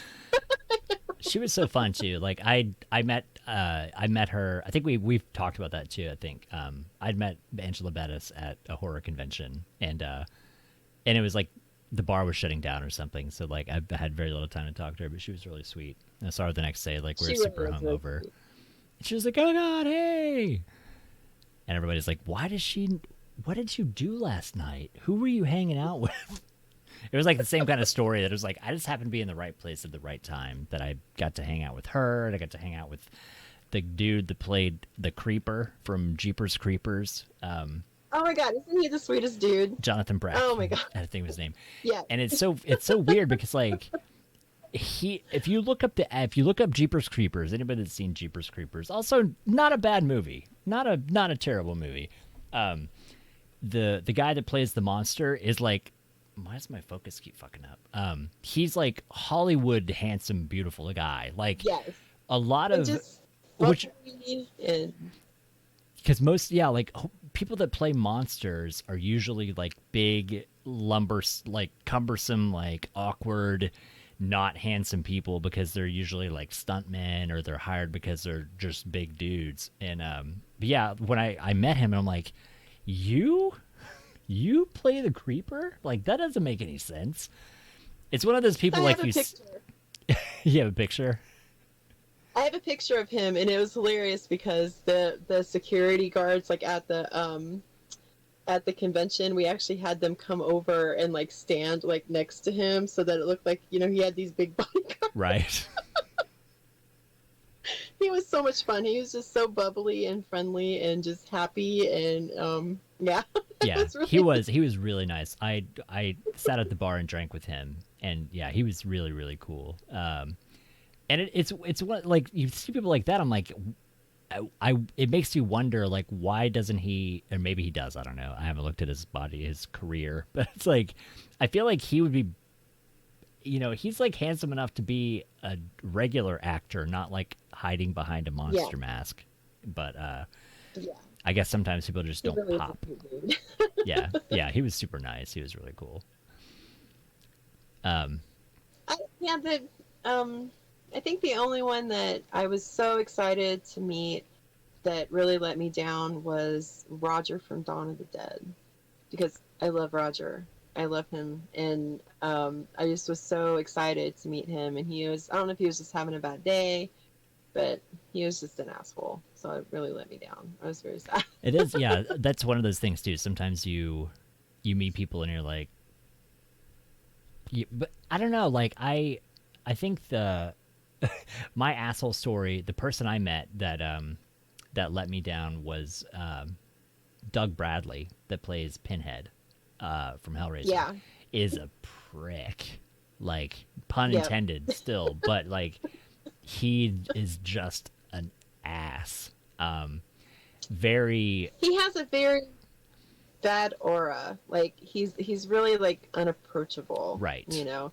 And I got to hang out at the Hellraiser table and with Ashley Lawrence, and she is just the sweetest person. yeah. But yeah, he's got this standoffish vibe about him. Right. I thought anyway. Yeah, I'm glad it's not just me then, because yeah, he was just kind of like almost like he not so much like he was above it, but it was just kind of like it was almost like why are you talking to me? Why am like this is the reason you're here, is to like meet people and like be personable and so people can think that they can connect with you or whatever, like even though it's all bullshit anyway, but it's like, but yeah, I was like, I ran into him a couple of times and kind of like, said hi or whatever. And he was just kind of like,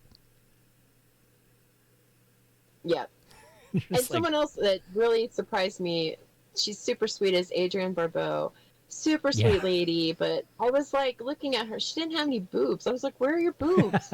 Like, I just wanted to see your boobs. I think it was age, maybe. She got too old, disappeared.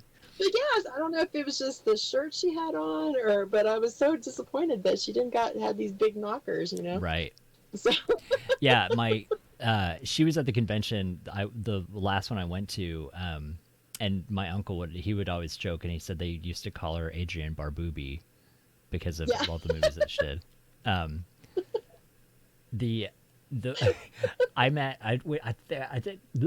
I talked about this the other week, I think, in chat. One of the oddest, not odd as in the person was odd, but like oddest encounters, I met William Catt from Greatest American Hero. And wow. He was at a convention because he was also in the movie House, which was also a really good horror movie. Yes, that is a very good movie. And I met him, and I took like the movie I brought for him to sign was, if people even remember, there was a movie called Baby: Secret of the Lost Legend, and it was about Oh baby. my God. Yeah, that was like his reaction too, because it was about them finding a baby dinosaur in the Congo, and which is based on like monster sightings. Like it's the Makili Mbembe. Like people have seen a supposed brontosaurus in the Amazon jungles, and he looked at it and he was like, wow. Like he just like was stunned, and he was like, I didn't even know they made this on DVD. Like, and he was just like, I have not thought about this movie in so long, and blah blah blah. Like it really, like, it was funny because like it just seemed to totally make his day, because he was just taken aback by the fact that I had a copy of it on DVD even. And like he signed it, and then he kind of stopped for a second and was kind of looking at it, and he like took the he took the cover out and like wrote on the inside of the slip and everything, like wrote this big long thing about like the spending 6 months in the jungle with like the female actress whatever, like 6 months with her. It's like, oh, the stories I could tell you and blah blah blah. It was just really funny. Like he just seemed so genuinely touched that I brought this movie that was totally not mainstream, and but yeah, he was super nice too. I'm trying to think of anybody else. I had a can of corn signed by Courtney, what's his face, who played Malachi. Oh yeah. I think I saw a picture of him. I think my cousin met him, and he still looks creepy, even like as an adult. Like he still just looks like, I don't want to be near that guy. Like he just looks terrifying. You know who I was extremely impressed by was the guy who I don't remember his name. offhand, but he was the guy who played the Jinn in, oh my god, the hell is this? He was the Jinn. What's the name of that movie? Hang on.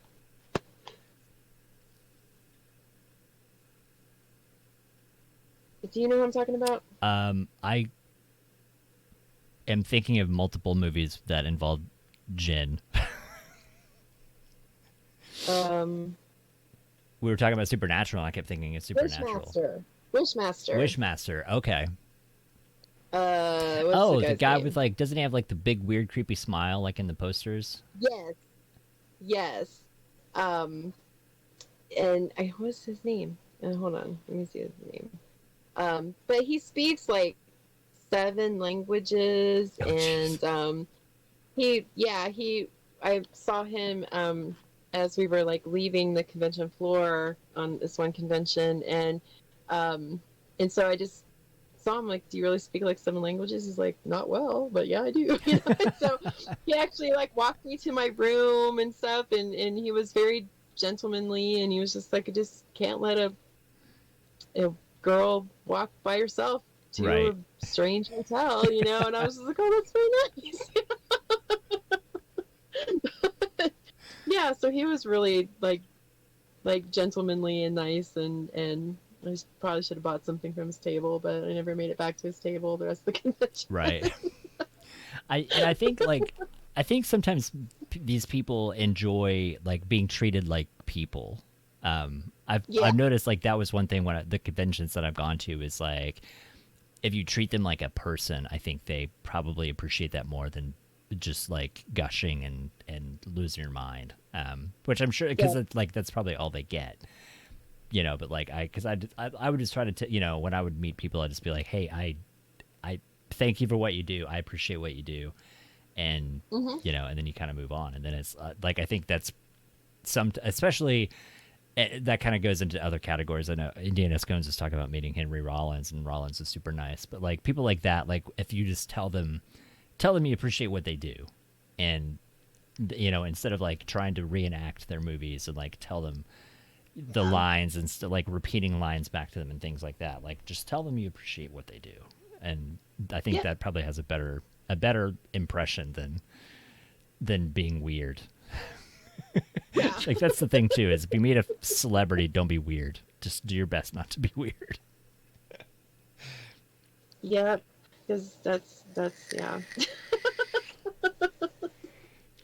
And by weird, I mean creepy. Like you could be weird. Maybe you're weird. Like I'm just weird anyway. But like, don't be creepy. Don't meet somebody and be creepy. Don't like hold onto their hand when you shake their hand or something, or like don't smell your hand after you've touched them or like, whatever. well, you know, I don't blend into a crowd very well, so right. Right. Try to not be very creepy. Yeah, like they're gonna be like, I think it was you, maybe, unless there's another person walking around, and teeth and something. Yeah, like you got. Maybe if you're just like if you're wearing a white t-shirt and jeans and you look just like everybody else, then you're fine.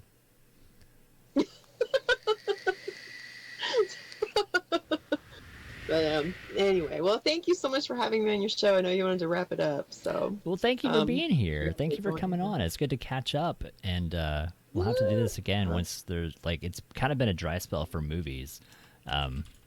Well, anytime you want me to come back and chat, just let me know. Yeah. You're still one of my favorite people in the world, and I missed you. I miss you too. I'm glad that I saw you pop up again recently on the social medias. So. Yeah, Facebook finally let me come back. I think they just got sick of fighting with me.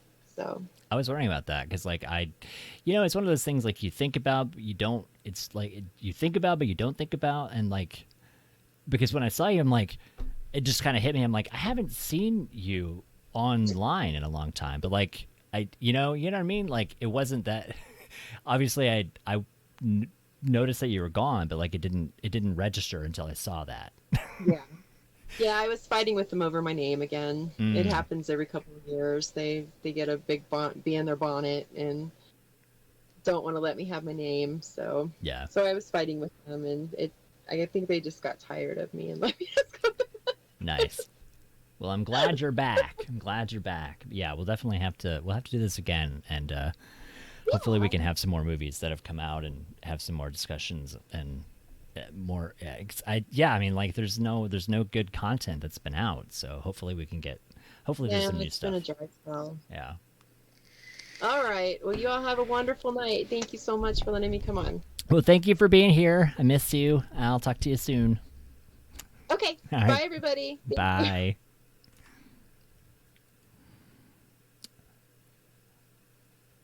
All right. Mazion with the raid, by the way. Thank you so much for the raid, Maz. How are you doing tonight? How is things? Hello, everybody. I'm Flitzanu. That's me. And that was my friend Malice Doll. We were talking about horror movies. We've been talking about horror all night. Horror. Now we get to the weird things we would say to you. Yeah, the weird stuff you could say to me in real life. Welcome, Raiders, by the way. Who do we got?